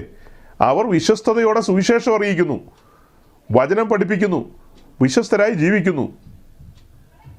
അപ്പോൾ ആത്മാക്കളെ അവരുടെ കയ്യിൽ എത്തിക്കുക എന്നുള്ളത് പരിശുദ്ധാത്മാവിൻ്റെ ഉത്തരവാദിത്വമാണ്. പരിശുദ്ധാത്മാവ് അത് ചെയ്യുന്നുണ്ട്. സത്യാന്വേഷികളായ ആളുകളെ എല്ലാം കർത്താവ് ഈ സത്യവചനത്തിൻ്റെ ഭാഗമായി, അല്ലെങ്കിൽ കർത്താവിനുള്ള ആളുകളെയെല്ലാം ഈ വിശുദ്ധമായ പണിയുടെ ഭാഗമായി കർത്താവ് ചേർക്കുന്നുണ്ട്. എല്ലാവരെയും ചേർക്കുന്നുണ്ട്. ആരും കേൾക്കാതിരിക്കുന്നില്ല. പൊതുവേ പറഞ്ഞു കഴിഞ്ഞാൽ എല്ലാവരും സത്യവചനം കേൾക്കുന്നുണ്ടോ എന്ന് ചോദിച്ചാൽ ഇല്ലായിരിക്കാം. പക്ഷേ സത്യാന്വേഷികൾ കേട്ടിരിക്കും. സത്യം അവരെ സ്വതന്ത്രമാക്കേണ്ടതുണ്ട്. അത് ദൈവത്തിൻ്റെ പദ്ധതിയുടെ ഭാഗമാണ്. അതുകൊണ്ട് സത്യം അവരെ കേൾപ്പിച്ചിരിക്കും. എന്ത് വില കൊടുത്തും കേൾപ്പിച്ചിരിക്കും. ഈ അടുത്തിടയ്ക്ക് ഒരു സഹോദരനോട് ഞാൻ വളരെ ഗൗരവമായ വിഷയങ്ങൾ ഇങ്ങനെ സംസാരിച്ചു, ദൈവവചനത്തിൽ നിന്ന്, സുവിശേഷ സത്യങ്ങളും അനുബന്ധമായ കാര്യങ്ങളെല്ലാം. അപ്പോൾ അദ്ദേഹം പറയായിരുന്നു, ഈ കാര്യങ്ങളൊക്കെ ഞാൻ കേൾക്കാതെ പോയിരുന്നെങ്കിൽ എന്ന്. അപ്പം ഞാൻ പറഞ്ഞു, അങ്ങനെയല്ല. നിൻ്റെ ഉള്ളിലൊരു സത്യാന്വേഷണമുണ്ട്. നീ തേടിക്കൊണ്ടിരിക്കുകയാണ്. നീ ആ സത്യം തേടിക്കൊണ്ടിരിക്കുകയാണ്. നിന്നെക്കുറിച്ച് സങ്കീർത്തനത്തിൽ എഴുതിയിട്ടുണ്ട്, ആ സത്യത്തിൻ്റെ ഒത്ത നടുക്ക് നിന്നെ കൊണ്ടുവരുമെന്ന്. നീ ഒരു സത്യാന്വേഷി ആയതുകൊണ്ട് നിശ്ചയമായും നിന്നെ അവിടെ കൊണ്ടുവരും. സത്യാന്വേഷി അല്ലാത്തവനെല്ലാം അങ്കൂർ നെറോളയുടെയും സത്പാൽ റാണയുടെയും മറ്റ് റാണമാരുടെയും തങ്കുമാരുടെയും ഒക്കെ കൈ ചെന്ന് പെടും. അതിനുള്ള വാക്യം കൂടെ വായിച്ചേക്കാം. 2 തെസ്സലോനിക്ക ലേഖനം 2-ാം അധ്യായം. നമ്മൾ പലപ്പോഴും വായിച്ചിട്ടുള്ളതാണ്. സന്ദർഭവശാൽ ഇപ്പോൾ അത് വായിക്കാൻ പറ്റിയ സമയമാണ്. 2 തെസ്സലോനിക്ക ലേഖനം 2-ാം അധ്യായത്തിൻ്റെ 9, 10, 11, 12 വരെയുള്ള വാക്യങ്ങൾ വായിച്ചു കഴിഞ്ഞാൽ 9-ാം വാക്യത്തിൽ അധർമ്മമൂർത്തിയുടെ പ്രത്യക്ഷതയെക്കുറിച്ച് പറയുകയാണ്. അത് നശിച്ചു പോകുന്നവർക്ക് സാത്താൻ്റെ വ്യാപാര ശക്തിക്ക് ഒത്തവണ്ണം വ്യാജമായ സകല ശക്തിയോടും അടയാളങ്ങളോടും അത്ഭുതങ്ങളോടും അനീതിയുടെ സകല വഞ്ചനയോടും കൂടെ ആയിരിക്കും. നോക്കണം, എന്തെല്ലാം കാര്യങ്ങളാ? സാത്താൻ്റെ വ്യാപാര ശക്തിക്ക് ഒത്തവണ്ണം വ്യാജമായ സകല ശക്തിയോടും അടയാളങ്ങളോടും അത്ഭുതങ്ങളോടും അനീതിയുടെ സകല വഞ്ചനയോടും കൂടെ ആയിരിക്കും. അപ്പോൾ ഇങ്ങനത്തെ വഞ്ചനകളും അടയാളങ്ങളും അത്ഭുതങ്ങളൊക്കെ നടക്കുന്ന കണ്ടിട്ടാണ് ഒത്തിരി പേര് കഴിഞ്ഞ മാസം നമ്മൾ പ്രസംഗിച്ചുകൊണ്ടിരുന്നപ്പോൾ എന്നോട് വന്ന് ചോദിച്ചത്, നിങ്ങൾ ചെങ്കടൽ എത്ര പ്രാവശ്യം മുറിച്ചിട്ടുണ്ട്? നിങ്ങൾ എത്ര മരിച്ചവരെ ഉയർപ്പിച്ചിട്ടുണ്ട്? ഇതൊന്നും ഉയർപ്പിക്കാത്ത നിങ്ങൾ കൂടുതൽ വർത്തമാനം പറയേണ്ടെന്നാണ് പറഞ്ഞു വരുന്നത്. അവരങ്ങനെയുള്ള വലിയ ഭയങ്കര കാര്യങ്ങളെയൊക്കെ കാണുകയെന്നാണ് പറയുന്നത്. ഭയങ്കര കാര്യങ്ങളാണ് നടക്കുന്നത്. അപ്പോൾ ആ കാര്യങ്ങൾ നടക്കുന്ന സ്ഥലത്തെക്കുറിച്ച് ഇപ്പോൾ വായിച്ചത്. 10-ാം വാക്യത്തിലേക്ക് വരുമ്പോൾ എന്താ കാണുന്നത്? അപ്പോൾ ഇങ്ങനെ നശിച്ചു പോകുവാൻ താല്പര്യപ്പെടുന്ന ആളുകളെക്കുറിച്ച് പറയുകയാണ്, അവർ രക്ഷിക്കപ്പെടാതെ വണ്ണം സത്യത്തെ സ്നേഹിച്ച് കൈക്കൊള്ളായികയാൽ തന്നെ അവർക്ക് അങ്ങനെ ഭവിക്കും, നാശം ഭവിക്കുമെന്ന്. ഈ പുരുഷാരത്തിന് ഭാവിയിൽ സംഭവിക്കാൻ പോകുന്ന കാര്യം എന്താ? അവർ വഞ്ചനയിൽ അകപ്പെട്ട് കിടക്കുകയാണ്. ഉണർവെന്നുള്ള പേരിൽ വഞ്ചനയിൽ അകപ്പെട്ട് കിടക്കുകയാണ്. ഇതിൽ കൂടുതൽ തെളിച്ച് എങ്ങനെ പ്രസംഗിക്കുമെന്ന് എനിക്കറിയില്ല. ഇത്ര മനോഹരമായ നിലയിൽ പരിശുദ്ധാത്മാവ് ഈ തെസ്സലോനിക്ക ലേഖനത്തിൽ വിശുദ്ധന്മാർക്ക് ബുദ്ധിോപദേശത്തിനായിട്ട് എഴുതി വെച്ചിരിക്കുക. ഏത് വിധത്തിലാണ് ജനം നശിച്ചു പോകുന്നതെന്നുള്ള കാര്യം ഇവിടെ എഴുതി വെച്ചിരിക്കുക. നിങ്ങൾ ആ മത്തായിയുടെ സുവിശേഷം 7-ാം അധ്യായത്തിലെ കാര്യം കൂടെ ഒന്ന് ഓർത്തരേ കേട്ടോ. എന്നെ കർത്താവേ കർത്താവേ എന്ന് വിളിക്കുന്ന ഏവനുമല്ല, അതായത് ഫലം പുറപ്പെടുവിക്കുന്നവർ, ദൈവേഷ്ടം ചെയ്യുന്നവർ, അവരെക്കുറിച്ചാണ് അവിടെ പറയുന്നത്. അതുപോലെ ഇവിടെ നമ്മൾ കാണുന്നത് നശിച്ചു പോകുവാൻ തുനിഞ്ഞിറങ്ങുന്ന ആളുകളുണ്ട്.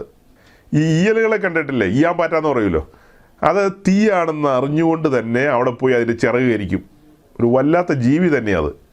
ആ ഈയാമ്പാറ്റയാണ് എനിക്ക് ഈ ന്യൂജൻ പെന്തിക്കോസിൽ കൂടുന്ന ആളുകളെ കാണുമ്പോൾ ഓർമ്മ വരുന്നത്.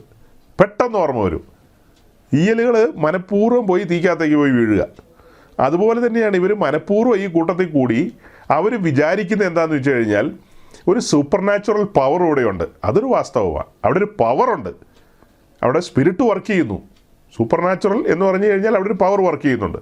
ആ പവറിലൂടെ അല്ലാതെ അത്ഭുതം അടയാളമൊന്നും നടക്കില്ല. ആ കാര്യത്തെക്കുറിച്ച് നമ്മൾ ഇവിടെ വായിച്ച് സാത്താൻ്റെ വ്യാപാര ശക്തിക്ക് ഒത്തവണ്ണമെന്നാണ്. ഇതേ കാര്യം തന്നെ 2 ആഴ്ച മുമ്പ് നമ്മൾ പറഞ്ഞു. യഹോശഫാത്ത് ആഹാബിൻ്റെ അടുക്കൽ ചെന്നപ്പോൾ 400 പ്രവാചകന്മാർ ഒരേ സ്വരത്തിൽ തന്നെ പറഞ്ഞു, രാജാവ് പൊയ്ക്കോ, ശുഭമായി മടങ്ങി വരുമെന്ന്. അതേസമയം ദൈവത്തിൻ്റെ പ്രവാചകൻ മീഖായാവ് ഒറ്റയാനായി നിന്ന് പറഞ്ഞു, പോയാൽ നീ തിരിച്ചു വരുന്ന പെട്ടിക്കകത്തായിരിക്കും, സമയമാൻ്റെ രഥം പാടിയാണ് നിന്നെ കൊണ്ടുവരുന്നതെന്നാണ് പറഞ്ഞത്. അപ്പോൾ ഈ 400 പേർ ഒരേ സ്വരത്തിൽ അങ്ങനെ പറയാനുണ്ടായ കാര്യത്തെക്കുറിച്ച് അവിടെ വിശദീകരിച്ചിട്ടുണ്ടായിരുന്നു. രാജാക്കന്മാരുടെയും ദിനവൃത്താന്ത പുസ്തകത്തിൽ നിന്ന് നമ്മൾ കണ്ടതാണ്. എന്താ കണ്ടത്?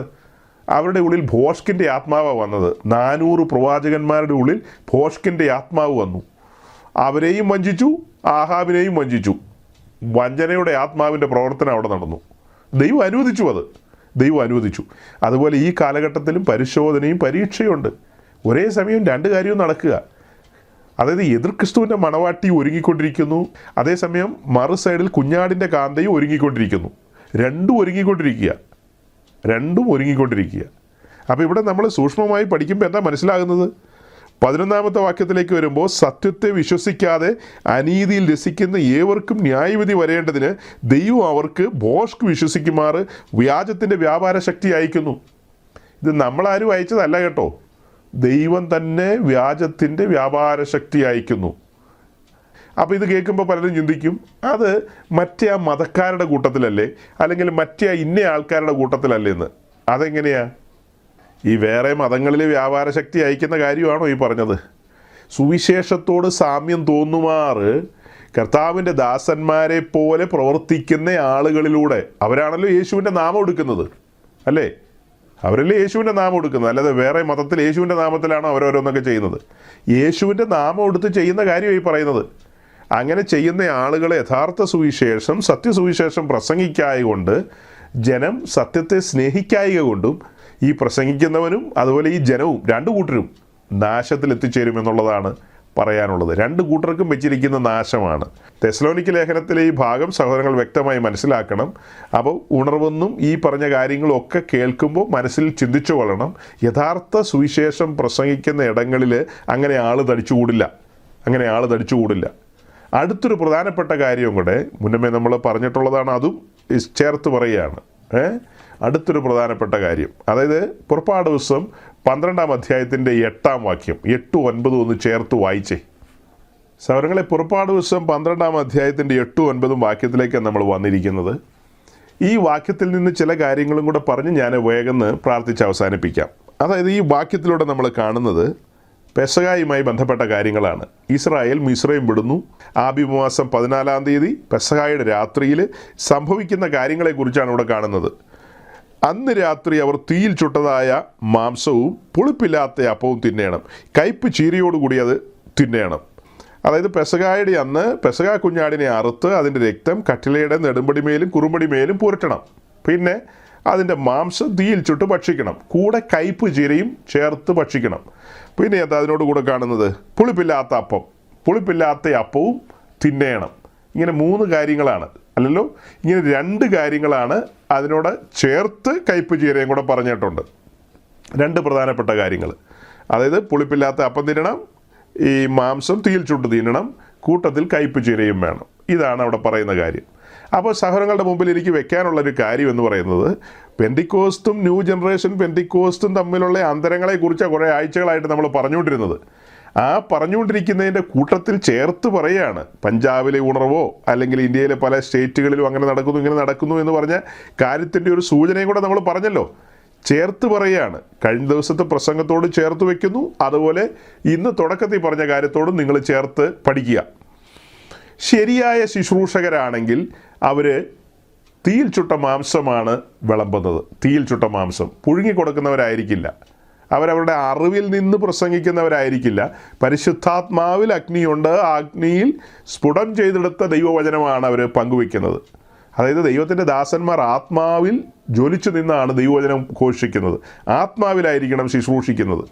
അപ്പോൾ അവർ തീയിൽ ചുട്ട മാംസവും അതുപോലെ കയ്പ് ചീര അതിനോടുകൂടെ കൊടുക്കണം. കയ്പ് ചീര നമ്മൾ പറഞ്ഞിട്ടില്ലേ കയ്പ് ചീരയെക്കുറിച്ച്? ഈ കയ്പ് ചീര കൊടുക്കുന്നവർ യഥാർത്ഥ ശുശ്രൂഷകരാണ്. പെന്തക്കോസ്റ്റിലെ ശുശ്രൂഷകർ കയ്പ് ചീര സെർവ് ചെയ്യുന്നവരാണ് ഒരളവിൽ. എല്ലാവരുടെയും കാര്യം എനിക്ക് പറയാൻ പറ്റില്ല കേട്ടോ. പെന്തക്കോസ്റ്റിലെ എല്ലാ ശുശ്രൂഷകന്മാരും ഇതിനോടുകൂടെ കയ്പ് ചീര വിളമ്പുന്നവരാണെന്നൊന്നും എനിക്ക് അഭിപ്രായമില്ല. അവർ കേട്ടിട്ട് പോലും ഉണ്ടാവില്ല ഇങ്ങനത്തെ ചിന്തകൾ. അല്ലെങ്കിൽ ഇതിനൊരു ഗൗരവം കൊടുക്കുന്നവരായിരിക്കില്ല. ഗൗരവം കൊടുക്കുന്നവരുണ്ട്. ഇന്നും ഇതിനൊക്കെ ഗൗരവം കൊടുക്കുന്ന ധാരാളം ദൈവദാസന്മാർ ലോകത്തിൻ്റെ വിവിധ കോണുകളിലുണ്ട്. വിശേഷാൽ ഭാരതത്തിലും നമ്മൾ പറഞ്ഞ പഞ്ചാബിലും ഉണ്ട് അല്ലേ? പഞ്ചാബിലും വടക്കേ ഇന്ത്യയിലും ഒക്കെ അങ്ങനത്തെ ദൈവദാസന്മാരുണ്ട്. അവർ പുളിപ്പില്ലാത്ത അപ്പമായിരിക്കും സെർവ് ചെയ്യുന്നത്. സോഫ്റ്റായ അപ്പങ്ങളായിരിക്കില്ല കൊടുക്കുന്നത്. പുളിപ്പില്ലാത്ത അപ്പം. ഈ പറഞ്ഞ വിഷയത്തോട് ചേർത്ത് വെച്ചാണ് ഞാൻ തുടക്കത്തിലൊരു 3 കാര്യം പറഞ്ഞത്. യഥാർത്ഥ ശുശ്രൂഷകർ ഇടുക്കമുള്ള വാതിലും ഞെരുക്കമുള്ള വഴിയും പരിചയപ്പെടുത്തുന്നവരാണ്. യഥാർത്ഥ ശുശ്രൂഷകർ അവർ ജനത്തെ നുകത്തിൻ കീഴിലേക്ക് നയിക്കുന്നവരാണ്. അവർ ക്രൂശ് എടുക്കാൻ പ്രോത്സാഹിപ്പിക്കുന്നവരാണ്. ജനത്തെ ക്രൂശ് എടുക്കാൻ പ്രോത്സാഹിപ്പിക്കുന്നവരാണ്. ഒരുവൻ്റെ ക്രിസ്തീയ ജീവിതം ആരംഭിക്കുന്നത് നമുക്കറിയാം. സുവിശേഷം കേട്ട് അവൻ ക്രൂശിന് മുമ്പാകെ സറണ്ടർ ചെയ്യപ്പെടുകയാണല്ലോ.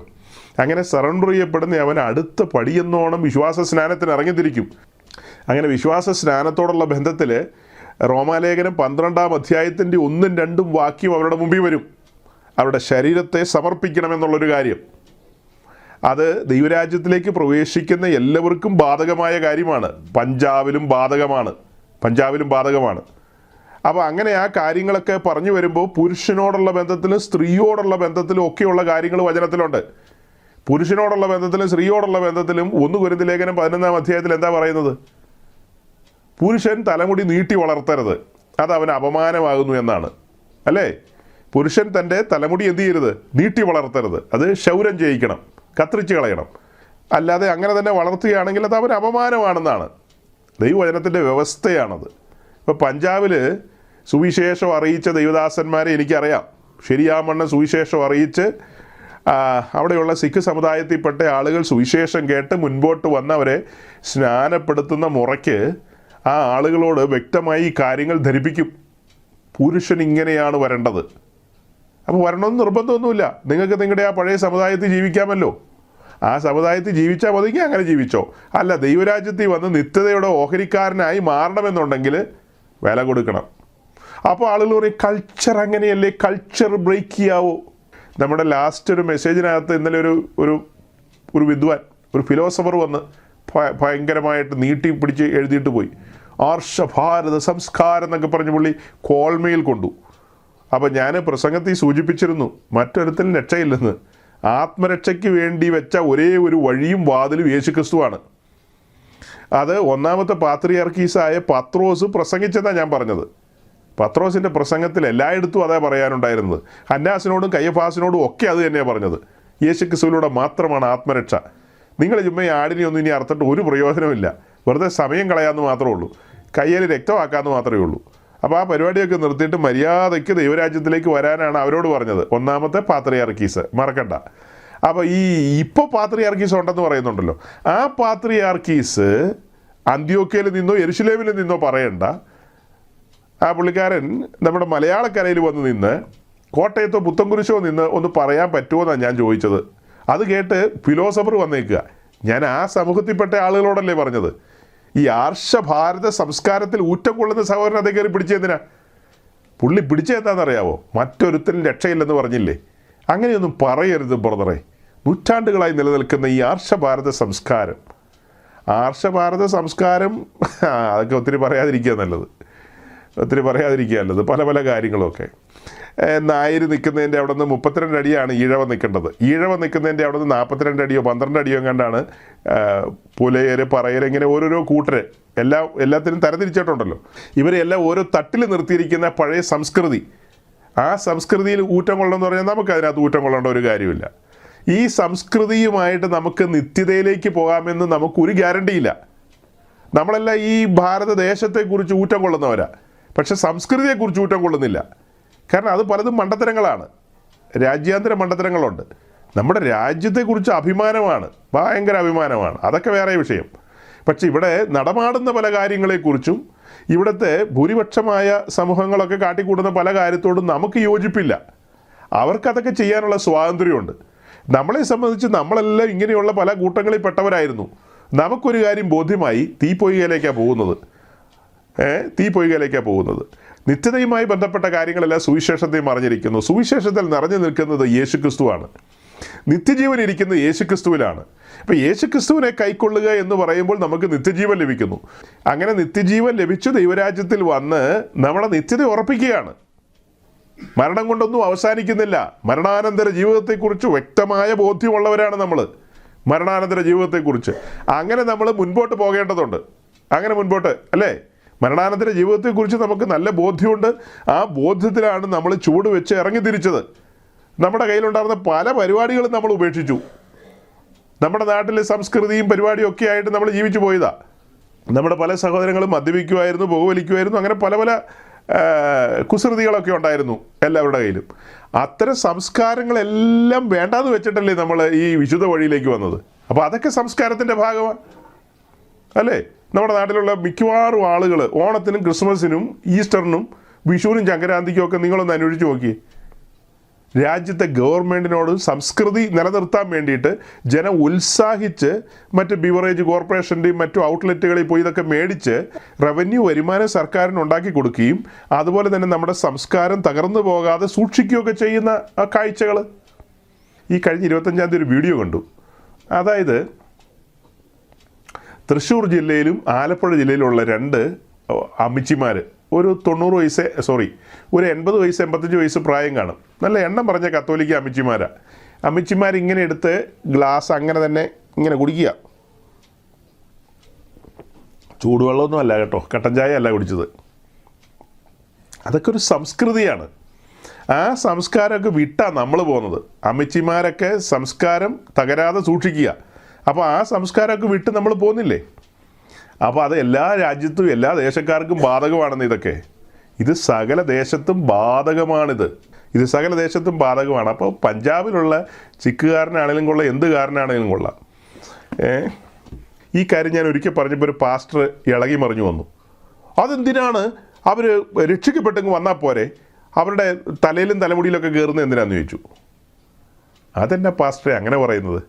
സിഖുകാരെ സംബന്ധിച്ച് 5 കൂട്ടം കാര്യങ്ങളുണ്ട് അവർക്ക്. 5 കൂട്ടം കാര്യങ്ങൾ. ആ 5 കൂട്ടം കാര്യത്തിൽ ഒരു കൂട്ടമാണ് ഈ തലമുടി എന്ന് പറയുന്നത്. പുരുഷന്മാർ തലമുടി നീട്ടി വളർത്തി സ്ത്രീകളെ പോലെ, എന്നിട്ട് അത് ചുരുട്ടിക്കെട്ടി ഇങ്ങനെ വെച്ചിട്ടാണല്ലോ ഈ ടർബനിട്ട് മൂടുന്നത്. അങ്ങനെയാണല്ലോ. ആ ഒരു കാര്യത്തിൽ കയറി എന്തിനാ തൊടുന്നതെന്നൊക്കെ ചോദിക്കും. അങ്ങനെയാണെങ്കിൽ പിന്നെ കൃപാണ് അവരുടെ കയ്യിലുണ്ടല്ലോ. രക്ഷിക്കപ്പെട്ട് സ്നാനപ്പെട്ട് വന്ന വിശ്വാസികൾ കൃപാണുമായിട്ടാണോ ആരാധനയ്ക്ക് വരാറ്? വാളുമായിട്ടല്ലല്ലോ അവർ വരുന്നത്. അതൊക്കെ അവർ ഉപേക്ഷിച്ചല്ലോ. കൃപാണൊന്നും അവരുടെ കയ്യിലില്ല. പിന്നെ എന്നാൽ പിന്നെ ഈ സാധനം കൂടെ ഉപേക്ഷിച്ചേക്കണം. അത് നാടിൻ്റെ കൾച്ചറല്ലേ, മതത്തിൻ്റെ കൾച്ചറല്ലേ. ആ മതത്തിൽ നിൽക്കണമെങ്കിൽ അവിടെ നിൽക്ക്. ആ മതത്തിൽ തന്നെ തുടരാനാണ് താല്പര്യമെങ്കിൽ അവിടെ നിന്നാൽ പോരെ. പിന്നെ എന്തിനാ ക്രിസ്തീയ ലോകത്തേക്ക് പോകുന്നത്? ക്രിസ്ത്യാനിയാകണമെങ്കിൽ വില കൊടുക്കണം, വില കൊടുത്തിറങ്ങണം, വചനം അനുസരിക്കണം, വചനത്തിൽ നിലനിൽക്കണം, ആത്മാവിനെ അനുസരിക്കണം, പറഞ്ഞതുപോലെ മുഖം ഏറ്റെടുക്കണം, കൂശെടുക്കണം അനുദിന ജീവിതത്തിൽ. അതായത് ക്രിസ്തു നിമിത്തമുള്ള നിന്ന വഹിക്കണം. തൻ്റെ സ്വജനത്തിൻ്റെ നടുവിൽ ഈ പറയപ്പെട്ട നിലയിൽ ഇതൊക്കെ മുറിച്ചിട്ട് മനുഷ്യനെ പോലെ വന്നു കഴിഞ്ഞാൽ ശേഷം, അതായത് തൻ്റെ തലമുടിയൊക്കെ കട്ട് ചെയ്ത് കളഞ്ഞ് മറ്റു മനുഷ്യരെ പോലെ നടന്നു വരുന്നത് അവരുടെ സമൂഹം കണ്ടു കഴിഞ്ഞാൽ പകയ്ക്കും, ദുഷിക്കും, നിന്ദിക്കും, എല്ലാം ചെയ്യും. ആ നിന്ന ഏറ്റെടുക്കാൻ തയ്യാറുണ്ടെങ്കിൽ ഇറങ്ങി തിരിച്ചാൽ മതിയെന്നേ. അങ്ങനെയല്ലേ ശരിക്കും പറഞ്ഞു കഴിഞ്ഞാൽ വരേണ്ടത്. അല്ലാതെ അവിടെ ഇരുന്ന എന്നാ കുഴപ്പമെന്നൊക്കെ ചോദിച്ചാൽ എന്നാൽ പിന്നെ കൃപാണും കൂടെ വെച്ചാൽ എന്നാ കുഴപ്പം? അങ്ങനെയല്ലല്ലോ. അപ്പോൾ എന്താ നമ്മൾ പറഞ്ഞു വരുന്നത്? പഥ്യോപദേശത്തിലേക്ക് വരണം. പഥ്യോപദേശത്തിലേക്ക് ശരിയായ ശുശ്രൂഷകർ കയ്പ് ചീര വിളമ്പും. ഒരുവൻ എന്നെ അനുഗമിക്കാൻ ഇച്ഛിച്ചാൽ തന്നെത്താൻ ത്യജിക്കണം, നാൾതോറും ക്രൂശ് എടുക്കണം. എന്നേക്കാളധികം അപ്പനെയോ അമ്മയോ ഭാര്യയോ പ്രിയപ്പെടാൻ പാടില്ല. നാം നമ്മെ തന്നെ പ്രിയപ്പെടാൻ പാടില്ലെന്നാണ്. കൊരിന്ത്യർ ലേഖനത്തിലേക്ക് വരുമ്പോൾ ഇനി ജീവിക്കുന്നത് ഞാനല്ല എന്നിൽ എല്ലാവർക്കും വേണ്ടി ഒരുവൻ മരിച്ചിരിക്കെ ഇനി ജീവിക്കുന്ന ഞാനല്ല എന്നിൽ ക്രിസ്തു അത്രേ. ഇനി ജീവിക്കുന്നത് ഞാനല്ല എന്നിൽ ക്രിസ്തു അത്രേ. ഞാനിനി ജീവിക്കുന്നത് എനിക്ക് വേണ്ടിയിട്ടല്ലെന്ന്. ആ ഒരു തലത്തിലേക്ക് നമ്മൾ ഉയർന്നു വരണം. ആ ഒരു തലത്തിലേക്ക് നമ്മൾ ഉയർന്നു വരണം. എന്നാൽ ഇന്ന് ഈ കാണുന്ന സ്ഥലങ്ങളിലൊന്നും അങ്ങനെയുള്ള ടീച്ചിങ്സ് ഒന്നുമില്ല, അങ്ങനെയുള്ള പഠിപ്പീരുകളൊന്നുമില്ല. അതുകൊണ്ടൊരു കൺക്ലൂഷനിലേക്ക് നമ്മൾ എത്തുകയാണ്. നിങ്ങൾ ഓരോരുത്തർ എത്തുമോ ഇല്ലയോ എന്ന് എനിക്കറിയില്ല. ഞാൻ എന്തായാലും കാലങ്ങൾക്ക് മുമ്പ് കൺക്ലൂഷനിൽ എത്തിയ ആളാണ്. ഇന്നത്തെ മെസ്സേജ് ഞാൻ കൺക്ലൂഡ് ചെയ്യുകയാണ്. എങ്ങനെയാണ് കൺക്ലൂഡ് ചെയ്യുന്നത്? ഈ പറയപ്പെടുന്ന സംഭവങ്ങളൊക്കെ വേറെ സ്പിരിറ്റിൻ്റെ പരിപാടികളാണ്. ഇതിൻ്റെ എല്ലാം വീഡിയോസൊക്കെ നമ്മുടെ കയ്യിലുണ്ട്. സമയക്കുറവുകൊണ്ട് അതെല്ലാം കാണിച്ചില്ലെന്നേ ഉള്ളൂ. കാണിച്ച വീഡിയോ തന്നെ ഇങ്ങനെ സ്കിപ്പ് ചെയ്താണ് കാണിച്ചത്. അത് മുഴുവനൊന്നും കാണിച്ചില്ല. ശരിയാവണ്ണം ദൈവവചനം ശുശ്രൂഷിക്കുകയും സത്യവചനത്തിന് വേണ്ടി നിൽക്കുകയും ചെയ്യുന്ന ദൈവദാസന്മാർ ആരെങ്കിലും പഞ്ചാബിലുണ്ടെങ്കിൽ, നിങ്ങൾക്ക് പരിചയക്കാരുണ്ടെങ്കിൽ അങ്ങനെയുള്ളവരോട് ചോദിക്കുക. നൂജനാത്മാവ് കയറിയ മലയാളി പെന്തിക്കോസ് പാസ്റ്റർമാർ അവിടെയുണ്ട്. നൂജനാത്മാവ് കയറിയ അവരോട് ചോദിച്ചിട്ട് കാര്യമില്ല, അവർ കുഴി ചടിക്കും. അല്ലാത്ത ദൈവദാസന്മാരോട് ചോദിക്കണം, അവർ കൃത്യമായി ഉത്തരം പറഞ്ഞു തരും. പിന്നെ ഈ 2 തോണി കാല് വയ്ക്കുന്ന ഉപദേശിമാരുണ്ട് കേട്ടോ. 2 തോണിയിൽ ഇത് രണ്ടും കൂടി തുഴഞ്ഞു കൊണ്ടുപോകുന്നവരുണ്ട്. അവരോട് ചോദിച്ചാലും പറയും ഭയങ്കര ഉണർവാ ബ്രദറെ, എന്നെ ആളാ കൂടുന്നതെന്ന് ചോദിക്കും. കോട്ടയത്ത് നാഗമ്പടത്തും ആൾ കൂടി, അവിടെ ജലന്ധറിലും ആൾ കൂടി എന്ന് പറയും. ഒരേ സമയം രണ്ടും കൂടെ പറഞ്ഞു കളയും. നാഗമ്പടത്തും ആൾ കൂടി, ജലന്ധറിലും ആൾ കൂടി. ഭയങ്കര ആൾക്കൂട്ടമായിരുന്നു. അപ്പോൾ ഏത് ആത്മാവ് അവിടെ പ്രവർത്തിച്ചേ? ഇപ്പോൾ ഈ വിൻറ്റേജ് കാറിൽ കയറ്റി ഈ പുള്ളീനെ കൊണ്ടുവന്നല്ലോ, പൂവും കായൊക്കെ ഇട്ടിട്ട് ഇങ്ങനെ കൊണ്ടുവരുന്ന കണ്ടില്ലേ? അതൊക്കെ പരിശുദ്ധാത്മാവാണോ നയിച്ചു കൊണ്ടുവന്നത്? പരിശുദ്ധാത്മാവിലാണോ ഈ കാര്യങ്ങളൊക്കെ നടന്നത്? ഒരിക്കലുമല്ല. അതുകൊണ്ട് ഞാൻ ഇന്ന് കൺക്ലൂഡ് ചെയ്യുന്നത് ഇങ്ങനെയാണ്. അതായത് തീയിൽ ചുട്ട മാംസം സെർവ് ചെയ്യുകയും കയ്പ് ചീര അതിനോട് ചേർത്ത് വിളമ്പുകയും ചെയ്യുന്നവരാണ് യഥാർത്ഥ പെന്തക്കോസ് ശുശ്രൂഷകർ. അല്ലാത്തവരൊന്നും പരിശുദ്ധാത്മാവിലല്ല. നമ്മൾ എന്തുകൊണ്ടാണ് പെന്തക്കോസ്ത് ശുശ്രൂഷകരെന്ന് പറയാൻ കാരണം, പുതിയ നിയമ ശുശ്രൂഷകരെയാണ് നമ്മൾ ഉദ്ദേശിച്ചത്. പുതിയ നിയമ ശുശ്രൂഷകരുടെ ശുശ്രൂഷ രീതിയാണത്. അങ്ങനെ അല്ലാത്ത ആളുകളെല്ലാം നിങ്ങൾ തിരിച്ചറിയണം. ഇന്നത്തെ നമ്മുടെ മെസ്സേജ് ഒരു ബുദ്ധി ഉപദേശം പോലെ നിങ്ങൾ പരിഗണിക്കുക. നമ്മൾ ഒത്തിരി വാക്യങ്ങളെടുത്ത് ഒത്തിരി കാര്യങ്ങളൊന്നും പറഞ്ഞില്ല. ഈ ഉണർവുമായി ബന്ധപ്പെട്ട കാര്യങ്ങൾ പറഞ്ഞപ്പോൾ കൊരിന്ത് ലേഖനം മുൻപിൽ കൊണ്ടുവന്ന തുടക്കത്തിൽ കൊരിന്ത്യ സഭയ്ക്ക് അപ്പോസ്തലൻ ഒരു ബുദ്ധിപദേശം കൊടുത്തു. ദൃഷ്ടാന്തമായി ഇസ്രായേലിനെ ചൂണ്ടിക്കാണിച്ചു കൊടുത്തു. അതുപോലെ തന്നെ വിശുദ്ധന്മാരുടെ മുമ്പിൽ ഞാൻ ഈ ന്യൂജൻ പെന്തിക്കോസിനെയും ചേർത്ത് നിർത്തി കാണിച്ചു തരികയായിരുന്നു. യഥാർത്ഥ ശുശ്രൂഷകർ തീയിൽ ചുട്ട മാംസം സെർവ് ചെയ്യുന്നവരാണ്. കയ്പ് ചീരയുണ്ടായിരിക്കും. കയ്പ് ചീരയൊക്കെ കണ്ടെത്തണം, നമ്മൾ വചനത്തിലുണ്ട്. ആ കയ്പ് ചീരയോടുകൂടിയായിരിക്കും അവർ സെർവ് ചെയ്യുന്നത്. അതുപോലെ തന്നെ അവർ പുളിപ്പില്ലാത്ത അപ്പമായിരിക്കും. അതായത് സോഫ്റ്റായ അപ്പങ്ങളല്ല, കർണരസമാകുമാറുള്ള പ്രസംഗങ്ങളല്ല, നമ്മെ പണിതൊരുക്കുക, കർത്താവിൻ്റെ വരവിന് നമ്മെ യോഗ്യരാക്കുക, അതിന് ഉതകുന്ന കാര്യങ്ങളായിരിക്കും അത്തരക്കാർ പറയുന്നത്. സൗരങ്ങളിതെല്ലാം വലിയ തിരിച്ചറിവിലേക്ക് നമ്മൾ വരണം. ചെറിയ ആട്ടിൻകൂട്ടമേ ഭയപ്പെടേണ്ട എന്ന കർത്താവ് പറഞ്ഞത്. ഈ ഇടുക്കമുള്ള വാതിലും ഞെരുക്കമുള്ള വഴിയും കണ്ടെത്തുന്നവർ ചുരുക്കമത്രേ എന്നാണ് കാണുന്നത്. പല ഭാഗത്തും നമ്മൾ അങ്ങനെയാണ് കാണുന്നത്, ചുരുക്കമത്രേ. അപ്പോൾ ഇതൊരു ചെറിയ സംഘമാണ്. കാലാകാലങ്ങളിലായി കർത്താവ് തൻ്റെ രക്ഷണീയ പ്രവൃത്തിയിൽ അനേകരെ കൊണ്ടുവരുന്നുണ്ട്. അനേകർ വന്ന് വിശുദ്ധ ജീവിതം നയിച്ച് മരണത്താൽ അവർ ഈ ഭൂമിയിൽ നിന്ന് മാറ്റപ്പെട്ട് വിശ്രമത്തിലേക്ക് പ്രവേശിക്കുകയാണ്. അനേകരങ്ങനെ വിശ്രമത്തിലേക്ക് പ്രവേശിച്ച് ഒടുവിലത്തെ സമയം വന്നപ്പോൾ നമ്മൾ ഈ ഭൂമിയിലുണ്ട്. ഇപ്പോൾ നമ്മൾ കാഹളം ധ്വനിക്കുന്നത് കേൾക്കുകയാണോ അതെയോ മരണത്താൽ വേർപെടുകയാണോ എന്ന് നമുക്കറിയില്ല. രണ്ടിലൊന്ന് എന്തായാലും സംഭവിക്കും. അപ്പോൾ ലഭിക്കപ്പെട്ട സമയം, ചുറ്റും നടക്കുന്ന കാര്യങ്ങളൊന്നും ആരും ശ്രദ്ധിക്കേണ്ട. ചുറ്റും നടക്കുന്ന കാര്യങ്ങളൊക്കെ കണ്ട് നമ്മൾ ഒരു മായാലോകത്തേക്ക് പോകരുത്. അതൊന്നും ശരിയായ ഉണർവുകളല്ല. ശരിയായ ഉണർവെന്ന് വെച്ചാൽ വ്യക്തിയിലാണ് ഉണർവ് സംഭവിക്കുന്നത്. വ്യക്തിയിൽ ഉണർവ് സംഭവിച്ചാൽ അത് അവൻ്റെ കുടുംബത്തിലും അവൻ്റെ ലോക്കൽ ചർച്ചിലും ഒക്കെ ഉണർവ് സ്പ്രെഡ് ചെയ്യപ്പെടും. ആ ഉണർവ് അങ്ങനെ പരക്കും. അങ്ങനെ പരന്ന് വചനം പരക്കും. നമ്മൾ വായിക്കുന്ന അങ്ങനെയാണ്. ആ ദേശം മുഴുവനും വചനം പരന്നെന്നാണ്. ക്രിസ്തുവിനെക്കുറിച്ചുള്ള ഖ്യാതി. ഇപ്പോൾ ഇവിടെയെല്ലാം നമ്മൾ കേൾക്കുന്ന ന്യൂസ് ചാനലുകളിലൂടെയും മറ്റുമൊക്കെ കേൾക്കുന്നത് പഞ്ചാബിൽ ഉണർവിൽ ഇന്ന പോലെ ചില പ്രസിദ്ധരായ ആളുകൾ, അൻകൂർ നിറൂള അല്ലെങ്കിൽ സത്പാൽ റാണ എന്നൊക്കെ പറഞ്ഞ അവരുടെ പേരുകളാണ് കേൾക്കുന്നത്. അല്ലാതെ ക്രിസ്തുവിനെയോ ക്രിസ്തുവിൻ്റെ പഠിപ്പീരിനെ കുറിച്ചൊന്നും ആരും പറയുന്നില്ല. ക്രൂശ് എടുക്കാൻ പ്രസംഗിച്ച ക്രിസ്തുവിനെ പഞ്ചാബികൾ സ്വീകരിച്ചിരിക്കുന്നു, മലയാളികൾ സ്വീകരിച്ചിരിക്കുന്നു. അങ്ങനെയല്ലാണോ കേൾക്കുന്നത്? ആണോ? അതൊന്നുമല്ല നമ്മൾ കേൾക്കുന്നത്. നമ്മൾ കേൾക്കുന്നത് ഉപരിവിപ്ലവമായ കാര്യങ്ങളാണ് കേൾക്കുന്നത്, ഉപരിവിപ്ലവമായ കാര്യങ്ങൾ. അങ്ങനെയുള്ള കാര്യങ്ങളൊന്നും കേട്ട് നമ്മളുടെ ബുദ്ധിമണ്ഡലം ഒന്നും മലിനമായി പോകരുത്. നമ്മൾ കാലങ്ങളായി കേട്ടുകൊണ്ടിരിക്കുന്ന കാര്യങ്ങൾ വളരെ സീരിയസ് ആയ കാര്യങ്ങളാണ്, വിശുദ്ധമായ കാര്യങ്ങളാണ്. ആ കാര്യങ്ങളെ മുറുകെ പിടിച്ചുകൊണ്ട് മുൻപോട്ട് പോവുക. ഒരു വാക്യം കൂടെ വായിക്കാൻ എനിക്ക് പ്രേരണ വരുന്നു. ആ വാക്യം വായിച്ച് അവസാനിപ്പിക്കാം. ആ വാക്യം ഞാൻ തന്നെ വായിച്ചു കേൾപ്പിക്കാം. 2 പത്രോസിൻ്റെ ലേഖനം 3-ാം അധ്യായത്തിൻ്റെ 17-ാം വാക്യം നമുക്കൊന്ന് വായിക്കാം. എന്നാൽ പ്രിയമുള്ളവരെ, നിങ്ങൾ മുമ്പ് കൂട്ടി അറിഞ്ഞിരിക്കുക കൊണ്ട് അധർമ്മികളുടെ വഞ്ചനയിൽ കുടുങ്ങി സ്വന്തം സ്ഥിരത വിട്ട് വീണു പോകാതിരിപ്പാൻ സൂക്ഷിച്ചുകൊള്ളുവീൻ. എങ്ങനെയാണ് പറയുന്നത്? എന്നാൽ പ്രിയമുള്ളവരെ, നിങ്ങൾ മുമ്പ് കൂട്ടി അറിഞ്ഞിരിക്കുക കൊണ്ട്, അതായത് കാര്യങ്ങളെയെല്ലാം അറിഞ്ഞിരിക്കുക കൊണ്ട് അധർമ്മികളുടെ വഞ്ചനയിൽ കുടുങ്ങും. നമ്മൾ കുടുങ്ങാൻ ഇടവരരുത്. അധർമ്മികളുടെ വഞ്ചനയിൽ കുടുങ്ങാൻ ഇടവരരുത്. കുടുങ്ങി സ്വന്തം സ്ഥിരത വിട്ട് വീണു പോകാതിരിപ്പാൻ സൂക്ഷിച്ചുകൊള്ളുവീൻ. അതൊരു മുന്നറിയിപ്പാണ് സഹോദരങ്ങളെ. നമ്മൾ ഇന്നത്തെ ശുശ്രൂഷയിൽ പൗലോസിനെ മുൻനിർത്തിക്കൊണ്ട് കൊരിന്ത്യരോട് പൗലോസ് പറയുന്ന മുന്നറിയിപ്പുകൾ, ബുദ്ധി ഉപദേശത്തെയാണ് കണ്ടത് 1 കൊരിന്ത്യർ ലേഖനം 10-ാം അധ്യായത്തിൽ. ഈ മെസ്സേജ് കൺക്ലൂഡ് ചെയ്യുമ്പോൾ കർത്താവിൻ്റെ അപ്പസ്തോലനായ പത്രോസിലൂടെ ആസിയിലും പൊന്തോസിലും ഗലാത്യയിലും ചിതറിപ്പാർക്കുന്ന പരദേശികളായ വിശുദ്ധന്മാരോട് പറയാണ്, നാം അധർമ്മികളുടെ വഞ്ചനയിൽ കുടുങ്ങിപ്പോകരുത്, സ്വന്തം സ്ഥിരത വിട്ട് വീണു പോകരുത് എന്ന മുന്നറിയിപ്പാണ്. കേട്ട കാര്യങ്ങളെല്ലാം ഓർത്തില്ലെങ്കിലും ഈ കാര്യങ്ങൾ ഓർത്തിരിക്കണം.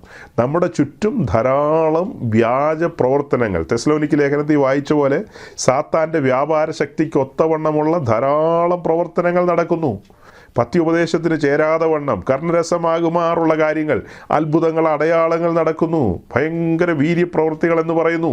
അങ്ങനെയുള്ള കാര്യങ്ങളെല്ലാം നടക്കുമ്പോഴും പത്യോപദേശം വെളിപ്പെടുന്നില്ല.